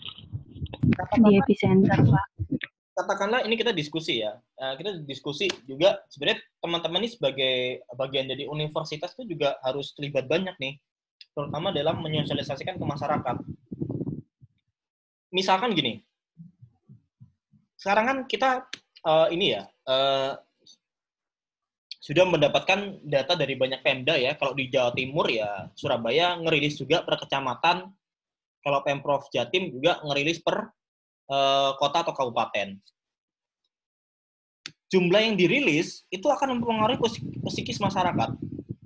Kalau yang dibuka itu baru hanya ketahuan, oh masih dikit kok yang positif, misalkan bagian ini ya, bagian masyarakat yang di sini. maka orang-orang yang berada di sini mungkin dia bisa menanggapinya dengan masih santai gitu loh. Padahal kondisi ini mungkin tidak menggambarkan realitas. Paham nggak maksud saya? Tapi bagaimana kalau misalkan memang pemerintah memang sengaja jujur ya, ini memang kasusnya seperti ini ya, penanganannya sejauh ini, rapid testnya seperti ini. Kalau justru menurut saya negara yang tertib melakukan lockdown ya, sekarang yang kita kan bisa dibilang lockdown ya, lockdown parsial lah, karantina wilayah ya, nggak secara nasional, tapi di Surabaya juga sangat ketat juga di beberapa protokoler jalan. Kalau kita dibuka untuk sesuatu yang menggambarkan realitas nih, maka orang tuh secara psikis juga, oh iya, zona aku udah merah, mungkin aku akan lebih tertib untuk gimana caranya saya bisa tinggal di rumah, melindungi diri saya sendiri dan juga orang lain. Itu yang pertama.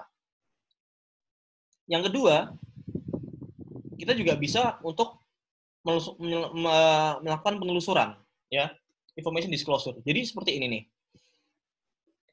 Sekarang itu kondisinya banyak negara-negara di dunia itu melakukan tracking, surveillance kepada orang-orang yang ditengarai masuk kategori orang yang harus diawasi. Bahkan sekarang semuanya ada beberapa negara yang mengharuskan HP itu dalam posisi GPS-nya menyala. Jadi orang-orang yang diawasi itu kita tahu pergerakannya. Sampai-sampai kalau kita misalkan jalan nih, kita jalan ke suatu daerah, dan di daerah itu ternyata karena diawasi pakai surveillance pakai HP ya. Ketika diawasi itu, ketika kita datang ke sebuah daerah yang itu ada orang yang terdeteksi positif, maka kita akan dapat notifikasi. Kita jalan dan dapat notifikasi, maka orang itu akan pergi untuk mengamankan dirinya. Nah, selama ini kita enggak, karena information kita disclosure, enggak disebar ke publik. Padahal banyak Pemda itu sebenarnya, bahkan pemerintah pusat juga merilis sebuah kuesioner ya, kan banyak kita ngisi kuesioner ya, tetapi kita nggak dapat informasi terkait siapa saja yang masuk ODP, bukan harus mereveal identitasnya, bukan, tapi statusnya ya. Status itu kan bisa di-reveal hanya dari geografi ya, dari lokasi, bukan hanya identitasnya. Jadi kalau misalkan itu aplikasi bisa membaca GPS, maka kita kalau masuk ke daerah yang banyak orang terkena positif, kita bisa lebih waspada atau kita bisa menghindar kan. Nah, di situ. Jadi saya kira justru kalau ini semakin ditutupi, saya kira kondisinya akan semakin lebih gawat. Karena orang-orang setahu saya masih banyak gak aware, dan bahkan di daerah saya pun warteg-warteg masih buka, orang-orang masih melakukan business as usual, walaupun protokoler itu masih ditutup. Ya. Dan menurut saya, by population, by secara matematika, ya, saya nggak jago matematika, tetapi paling nggak berpikir secara matematika, negara yang besar kayak kita, itu yang kena kasus baru sekitar nggak sampai 5.000, itu menurut saya aneh. Itu menurut saya nih ya. Dan saya melihat tren-tren negara besar yang punya populasi besar itu harus berhati-hati, mereka juga benar-benar sangat menanggapi ini dengan sangat serius. Bahkan yang namanya lockdown itu kan kita nggak boleh kemana-mana, nggak boleh keluar masuk kota dan sebagainya. Nah ini sampai sekarang kita masih nggak tegas nih untuk urusan mudik ya. Orang itu yang ini bilang boleh, yang pejabat ini bilang nggak boleh ya. Sedangkan kita nggak tahu bahwa orang yang berpindah itu mungkin bisa adalah seorang carrier ya. Itu sangat berbahaya. Oke, jadi government sama public ya. Semakin government itu buka informasi, bahkan informasi yang sifatnya itu mungkin membuka kelemahan mereka sendiri, itu nggak masalah. Justru publik makin percaya dan bisa memberikan feedback kepada pemerintah. Justru mereka bisa memberikan bantuan berupa apapun yang bisa dilakukan. Tetapi kalau information disclosure ini ditutup, ya yang terjadi malah sebaliknya, yang terjadi malah miscommunication. Nah, miscommunication ini adalah komunikasi yang menimbulkan resiko lebih jauh, menimbulkan resiko yang lebih besar, ya. Ya kayak misalkan ini tadi ya, karena orang-orang mau mudik, nggak ada ketegasan gitu ya bahwa ini dalam situasi yang sangat berbahaya. Jadi kalau Anda mudik, Anda berpotensi untuk menyebarkan menyebarkan penyakit ini ke daerah Anda. Yang jadi masalah adalah ketika Anda mudik ke daerah yang di sana nggak ada penanganan, rumah sakitnya terbatas, penanganan COVID-nya juga nggak ada, ya itu yang berbahaya.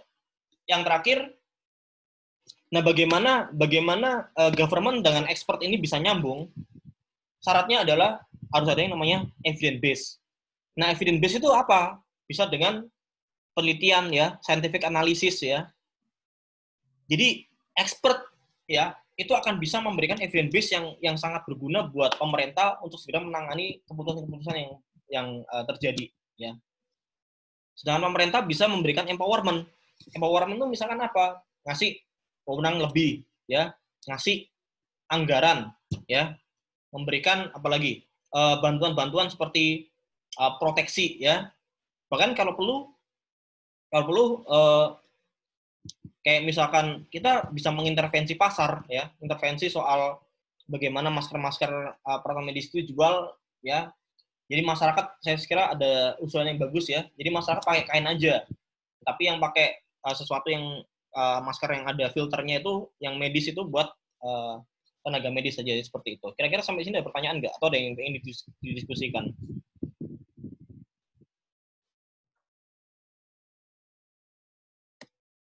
Jadi itu tadi ya, saya ulangin lagi.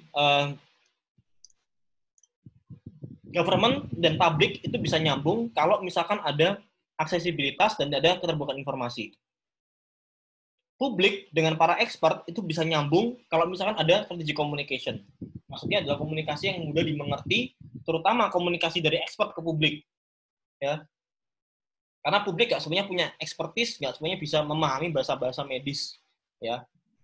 Dan kita udah telat banget sebenarnya untuk melakukan penanganan. Kemudian expert dengan government itu bisa nyambung kalau misalkan ada evidence base. Nah, evidence base itu sesuatu yang bisa tidak harus dibuktikan secara saintifik ya, dan government memberikan wewenang lebih untuk mereka ya. Kalau misalkan ini bisa dilakukan, maka circle ini akan tertutup ya, dan government pada akhirnya akan memberikan kebijakan yang berbasis pada evidence based research ya, dan juga feedback dari masyarakat. Feedback ini dari apa? Misalkan dari laporan ya, dari kasus-kasus yang ada di daerah mereka dan sebagainya. Oke, sampai sini ada pertanyaan nggak? Atau mungkin ada yang didiskusikan soal apa yang bisa kita lakukan sebagai mahasiswa ya untuk menangani polemik ini ya. Nah, kalau Anda, ya Farhan. Ya Pak, sebenarnya ingin berpendapat. Ya. Mengenai government ke publik. Jadi menurut saya nggak hanya aksesibilitas dan keterbukaan yang diberikan pemerintah terhadap komunikasi yang baik juga harus jalan gitu. Karena yang saya lihat dari kemarin-kemarin komunikasi pemerintah terhadap publik ini menurut saya kurang. Karena terutama mengenai COVID ini ya Pak. Jadi saya rasa komunikasi antar pemerintah pun juga harus diperbaiki karena presiden bilangnya suruh mudik, tapi menterinya bilang nggak boleh mudik, kayak gitu-gitu. Jadi publik juga trust-nya terhadap pemerintah jadi kurang karena komunikasinya seperti itu juga. Dia harus ada strategi komunikasi yang diperbaiki gitu. Jadi government ke publik nggak hanya keterbukaan informasi aja. Saya seperti itu sih Pak.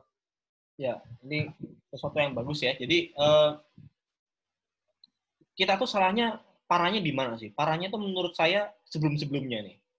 Dan itu terekam betul di banyak media kita. Yang awalnya kita mikir nggak bakal bisa masuk sini karena penyakit ini itu nggak akan bertahan di hawa yang tropis ya. Itu satu. Padahal WHO udah bilang nggak ada bukti bahwa ini penyakit bisa hilang kalau misalkan di cuaca yang panas. Ya. Kedua, ini fatal sekali menurut saya. Kita orang Indonesia udah terbiasa kita kan orang Indonesia ini punya kebiasaan higienik yang unik ya. Malah itu ditekankan oleh pejabat publik, saya nggak masalah masuk sini karena orang kita udah kebal, makan nasi kucing aja pakai tangan gitu ya. Nah, lagi sesuatu yang seperti itu ya. Apalagi kita negara yang justru malah ngasih diskon pariwisata di saat semua negara menutup diri, itu saya sangat-sangat gila gitu ya. Jadi ini sesuatu yang bagaimana menggambarkan bagaimana keputusan publik yang kita buat itu sama sekali tidak menghiraukan apa yang para expert itu bilang, apa yang saintis itu bilang. Nah, peran kita sekarang, peran mahasiswa, saya kira ini teman-teman yang balik ke daerah, kalau udah balik ya udah ya. Maksud saya gini, Anda sekarang harus memposisikan diri sebagai orang yang terdidik ya. Anda paling nggak bisa mengomunikasikan hal tersebut ke keluarga Anda, paling dekat gitu ya. Ke keluarga Anda, ke tetangga Anda ya. Supaya saya justru lebih mengkhawatirkan di daerah-daerah. Karena di daerah yang pertama, kalau dari segi proporsi edukasi lebih rendah daripada yang di kota besar ya. Yang kedua itu fasilitas kesehatannya tidak mencukupi ya. Sehingga kalau terjadi kasus di daerah-daerah yang apalagi yang sifatnya pedalaman itu sangat kasihan sekali mereka. Yang saya khawatirkan itu ada mungkin selama ini banyak kasus orang yang meninggal karena COVID tetapi nggak tercatat. Itu bisa saja terjadi loh. Ya, itu bisa terjadi itu. Apalagi kasus yang di Jakarta ya, angka pemakaman tinggi tapi yang sangat tiba-tiba naik di bulan Maret, tetapi data itu tidak sama dengan apa yang diberikan di Kementerian Kesehatan. Itu menurut saya sangat berbahaya di situ ya. Jadi peran teman-teman adalah bagaimana teman-teman ini kan apa ya istilahnya ya, mahasiswa yang bisa dapat akses menerjemahkan apa yang WHO bilang, menerjemahkan apa yang para ahli kesehatan itu bilang. Nah, Anda terjemahkan itu ke tetangga Anda, keluarga Anda, baik itu secara langsung ataupun secara digital ya. Apalagi adanya WhatsApp keluarga itu kan, saya kira semua orang punya WhatsApp keluarga ya. Nah, itu Anda berikan sesuatu yang itu bisa mengedukasi mereka. Minimal itu melakukan hal tersebut ya. Jadi strateginya adalah jelaskan bahaya COVID ini pada orang-orang yang bahkan kalau Anda jelaskan pada tukang becak pun mengerti apa yang Anda bilang. Ya. Jadi kita semua punya peran di sini ya. Bahkan secara tegas sekarang Pak Rektor ini semuanya sudah mengisi belum surveinya? Jangan-jangan belum nih. Belum. Sudah.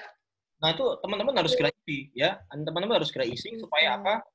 Nah, dari Pak Rektor juga menginginkan supaya kalau ada dari situs akademika UNERT yang terkena kasus, paling nggak akan dapat akses ya, dibantu aksesnya ke SUA ya. Seperti itu. Ya, ada pertanyaan lagi nggak kira-kira? Mas. Ya, mau tanya. Siapa? Alifa? Saya, Alfi masuk nggak, Mas? Ya. Nah, ini Mas, saya kan mau tanya. Kemarin di tempat saya itu ada, apa itu namanya, pasien PDP, masih PDP statusnya, itu dikubur dan tidak sesuai protap lah intinya. Dan pada saat itu, beberapa hari setelahnya, itu namanya, pasien ini dinyatakan positif, tapi keluarganya tahunya malah dari berita, Mas, bukan dari pemerintah. Dan lucunya lagi, itu setelah orangnya kan memandikan dengan cara Islami, bukan dengan protap. Berarti yang di tracking itu bukan orang-orang yang sesuai bukan orang-orang yang pernah berkontak dengan beliau, tapi cuma orang-orang yang takziah. Jadi setelah orang yang meninggal baru di tracing. Dan yang kedua itu ada kasus lagi, beliaunya dokter umum itu, dan beliaunya ini Mas, ya kan nggak tahu kan, kalau ada orang sakit corona, dan pada saat itu beliaunya juga ini dibawa ke rumah sakit dan ketika pulangnya itu sehat, terus kembali lagi ke rumah sakit, beliaunya meninggal di sana. Tapi statusnya di PDP itu tanggal 28 beliau meninggal, tanggal 5 baru nyatakan positif. Nah, selama itu yang di tracing itu bukan orang-orang yang menjadi pasiennya, tapi yang di tracing itu orang-orang yang bertakziah ke tempatnya. Dan saya kira itu kan ada pola komunikasi yang salah di sana. Utamanya masalah yang ini dokter umum dan masalah pemberitaan dari ini kita dapat malah dari berita itu. Dan di tempat saya ini kan sudah dinyatakan positif. beliaunya itu, dan ini nggak ada lockdown sama sekali, ya udah as usual biasa aja. Nah, itu yang sebenarnya sangat gawat sekali ya. Kalau saya harus ada kebijakan nih. Kalau misalkan PDP ya, PDP dia belum positif tuh, tapi tiba-tiba meninggal. Berarti kan resikonya tinggi banget nih. Mungkin seorang yang mungkin dia positif, tapi apa ya? Mungkin kan akurasi dari rapid test itu juga nggak 100% juga gitu loh. Ya itu memang harus dilakukan protokoler pemakaman yang sesuai dengan orang yang terkena kasus COVID ini. Dan yang dokter itu uniknya tracing-nya itu bukan pada pasiennya, tapi pada orang yang takziah ke rumahnya. Kan mungkin transmitnya itu dari pasiennya, dan pasiennya itu udah unknown, udah nggak tahu siapa ini yang transmit ke dokter umum itu. Itu di daerah mana ini, Mas, kasusnya itu? Di Kediri, Mas, di Ngadiluwe. Apalagi beliau dokter umum. Di Kediri situ rumah sakit yang nanganin COVID udah berapa? Ada 1 sih, Mas, tapi beliaunya dibawa ke Tulungagung. Dokternya. Apalagi yang aksesnya terbatas gitu ya. Ya memang sekarang itu waktu buat kita ini ya untuk ngasih peran kita sebagai orang yang terdidik ya. Kita harus bisa menerjemahkan apa yang dibilang. Kalau saya sarankan kita ngikutin apa yang dikatain WHO aja lah. Ya, karena WHO itu juga dari banyak negara juga ya yang ngasih penelitian juga, termasuk juga ini yang sering kali bikin bahaya, yang bilang oh ini kalau kita berjemur tuh akan hilang kok. Ternyata kalau kita buka di dokumen WHO tuh kan banyak tuh, tiap hari kan dirilis. Ternyata berjemur tuh nggak ada bukti bahwa itu bisa menghilangkan penyakit SARS-CoV-2 loh ternyata. Dan itu yang harus dikomunikasikan lagi oleh kita yang bisa menerjemahkan itu kepada masyarakat, paling nggak orang-orang di sekitar kita. Ya. Jadi kalau kondisinya udah transmisinya lokal ini baiknya lockdown atau enggak, Mas? Kalau menurut Mas Aki sendiri? Ya menurut saya ini sudah harusnya kita berani untuk lockdown, dan yang pemerintah selama ini kalau saya anggap ya, saya kira lockdown itu yang mereka khawatirkan yang paling utama itu ekonomi kan sebenarnya. Nah itu tadi, kalau memang saya lupa regulasinya yang mana, tapi memang kita ketika lockdown itu memang harus ada bantuan, terutama buat masyarakat yang rentan. Beratnya tuh masih di situ ya, beratnya buat ngasih bantuan itu loh. Dan itu kalau di total ya itu bisa makan banyak sekali anggaran sebenarnya. Tapi tadi, prioritasnya tadi, apakah mau memprioritaskan nyawa atau memprioritaskan ekonomi? Karena memang ekonomi mau di mana-mana, mau gimana-gimana, memang harus dikorbankan sekarang. Yang aneh itu, misalkan teman-teman lihat deh, 10 negara terbesar dunia yang populasinya terbesar ya, itu semuanya COVID-nya tuh puluhan ribu, ratusan ribu, dan itu di Indonesia cuma nggak sampai 5.000, itu aneh sekali menurut saya. Apalagi rapid test kita cuma angkanya ratusan orang sebanyak di Indonesia ya. Apalagi orangnya bebel-bebel juga nih. Di warteg masih rame ini ya. Kalau perlu kita mencontoh ini. Nah, kita belajar dari Singapura nih misalkan. Nah, Singapura itu termasuk salah satu yang terbaik mengatasi COVID. Ya. Jadi Singapura itu ketika merilis kasus ya, katakanlah hari ini adalah kasus 239. Dia rilis itu di website Kementerian Kesehatan mereka. Nah, kasus 239 ini mereka kasih keterangan juga. Orang yang terkena kasus nomor 239 ini adalah orang yang mengunjungi sebuah tempat eventnya ini. Dia tulis di situ di websitenya mereka. Nah, otomatis warga negara yang di sana tiap hari ngecek kalau misalkan mereka pernah ke sana dan mereka merasa terlibat dalam sebuah event yang membuat 1-2 orang terkena kasus positif, mereka wajib untuk lapor diri. Mereka wajib untuk segera dilakukan testing.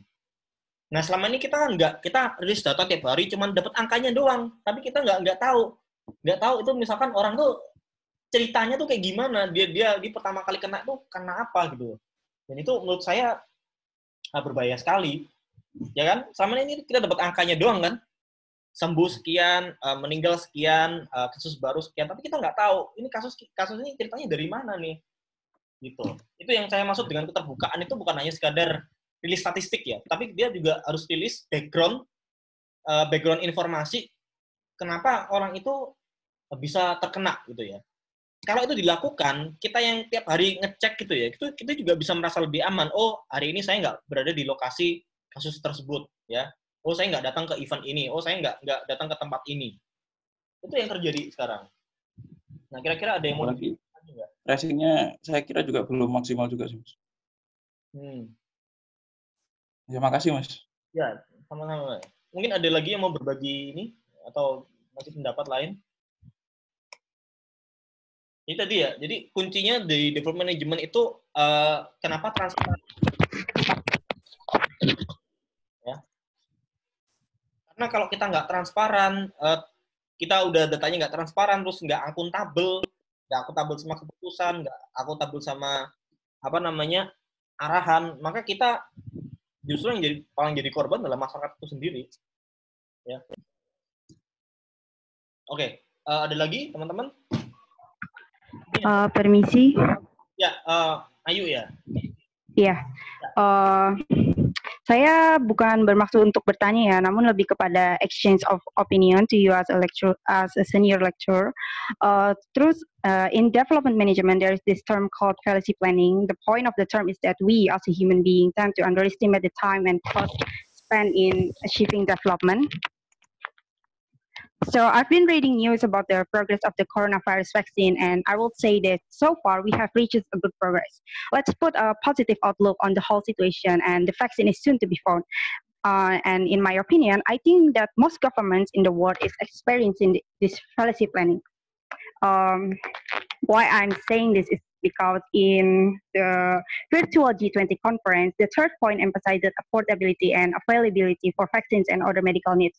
While the point is, to me, is accurate and precise, there's no talk about unexpected obstacle or complications such as the possibility of vaccine hesitancy.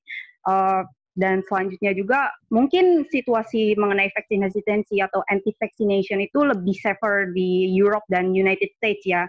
Tapi Indonesia itu juga sebenarnya punya a fair share of the situation, such as back in 2018, many parents of the Muslim community were against giving their children the measles and rubella vaccine as it contained harmful substance. And my question to you, lebih ke opinionnya ya adalah, do you think that our government is doing this fallacy planning, that thinking that post-pandemic recovery will go on smoothly in spite of a possibility that the anti-vaccination... Agak terlalu cepat ngomong. Gimana tadi? Halo Bapak. Question again? Gimana questionnya tadi? Oh iya. Mohon maaf. My question is that, do you think that our government is doing this fallacy planning, that thinking the post-pandemic recovery will go on smoothly even after the vaccine is found? Like, jadi apakah menurut Bapak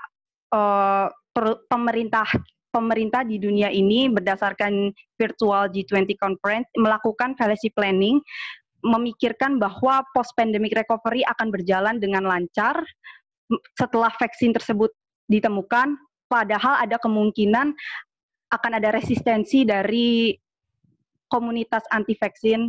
Cuma lebih ke opini saja. Terima kasih. Oh ya, so far kalau in my opinion ya, kita bahkan tidak tahu posisi kita di mana sekarang, karena kita selama ini, saya kira informasinya tertutup. So how do you supposed to know your position ya, know where we are in terms of statistik dari segi angka, kalau misalkan informasi itu nggak dibuka ke publik. Informasi yang saya bilang dibuka ke publik itu tadi, informasi yang tersedia di publik itu bukan hanya soal availability-nya, ketersediaan angkanya, tapi juga background information terkait hal tersebut.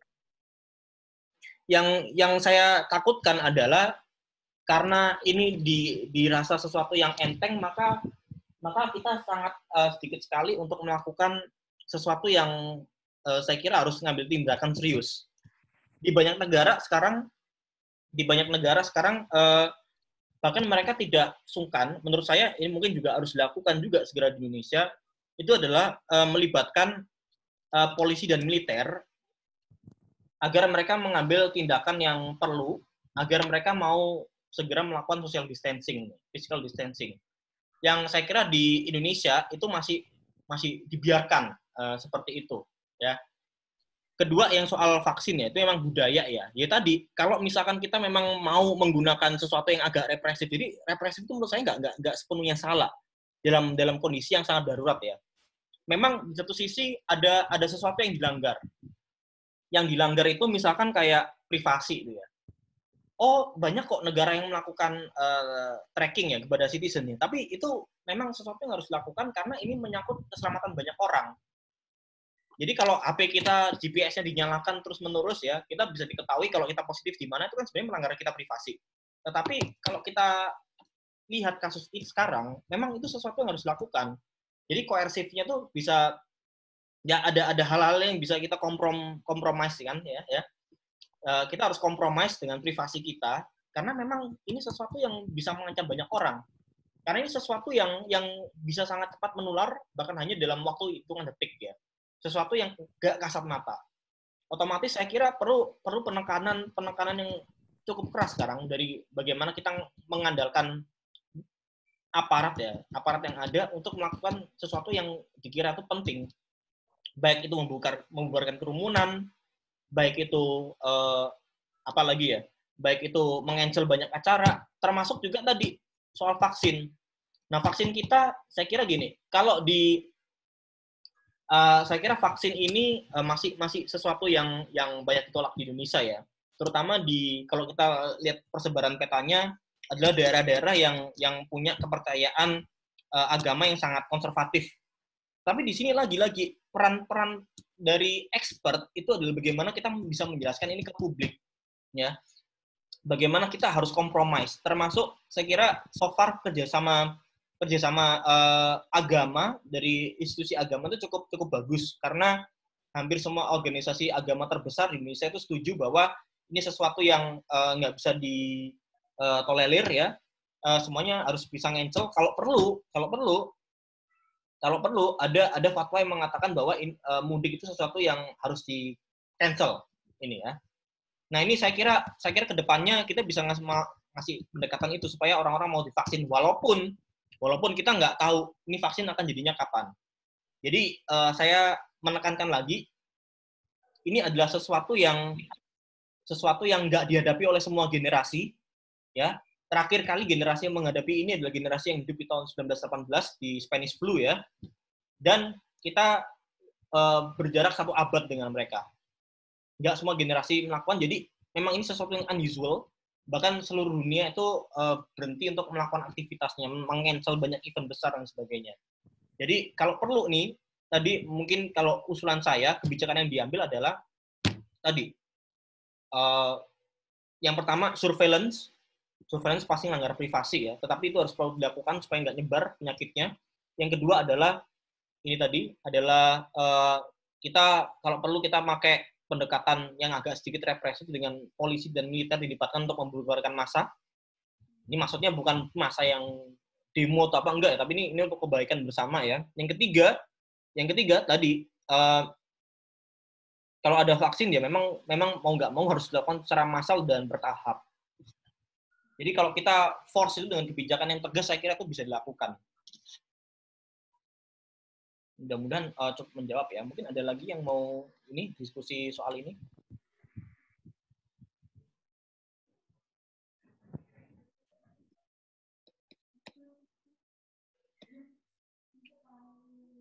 Oke.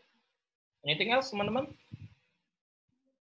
Oke, kalau tidak ada, mungkin kita tanya-tanya nggak terasa sudah 2 jam lebih ya, 2 jam 16 menit. Mungkin diskusi kita akhiri sampai sini dulu ya. Nanti minggu depan Anda akan ketemu dengan Pak Putu.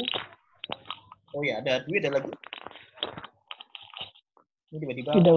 Tidak. Oke, kalau tidak ada, mungkin saya sudah dulu sampai sini. Terima kasih sudah mengikuti sesi ini. Salam, semoga semuanya tetap sehat ya. Dan thank you dan keep staying at home ya.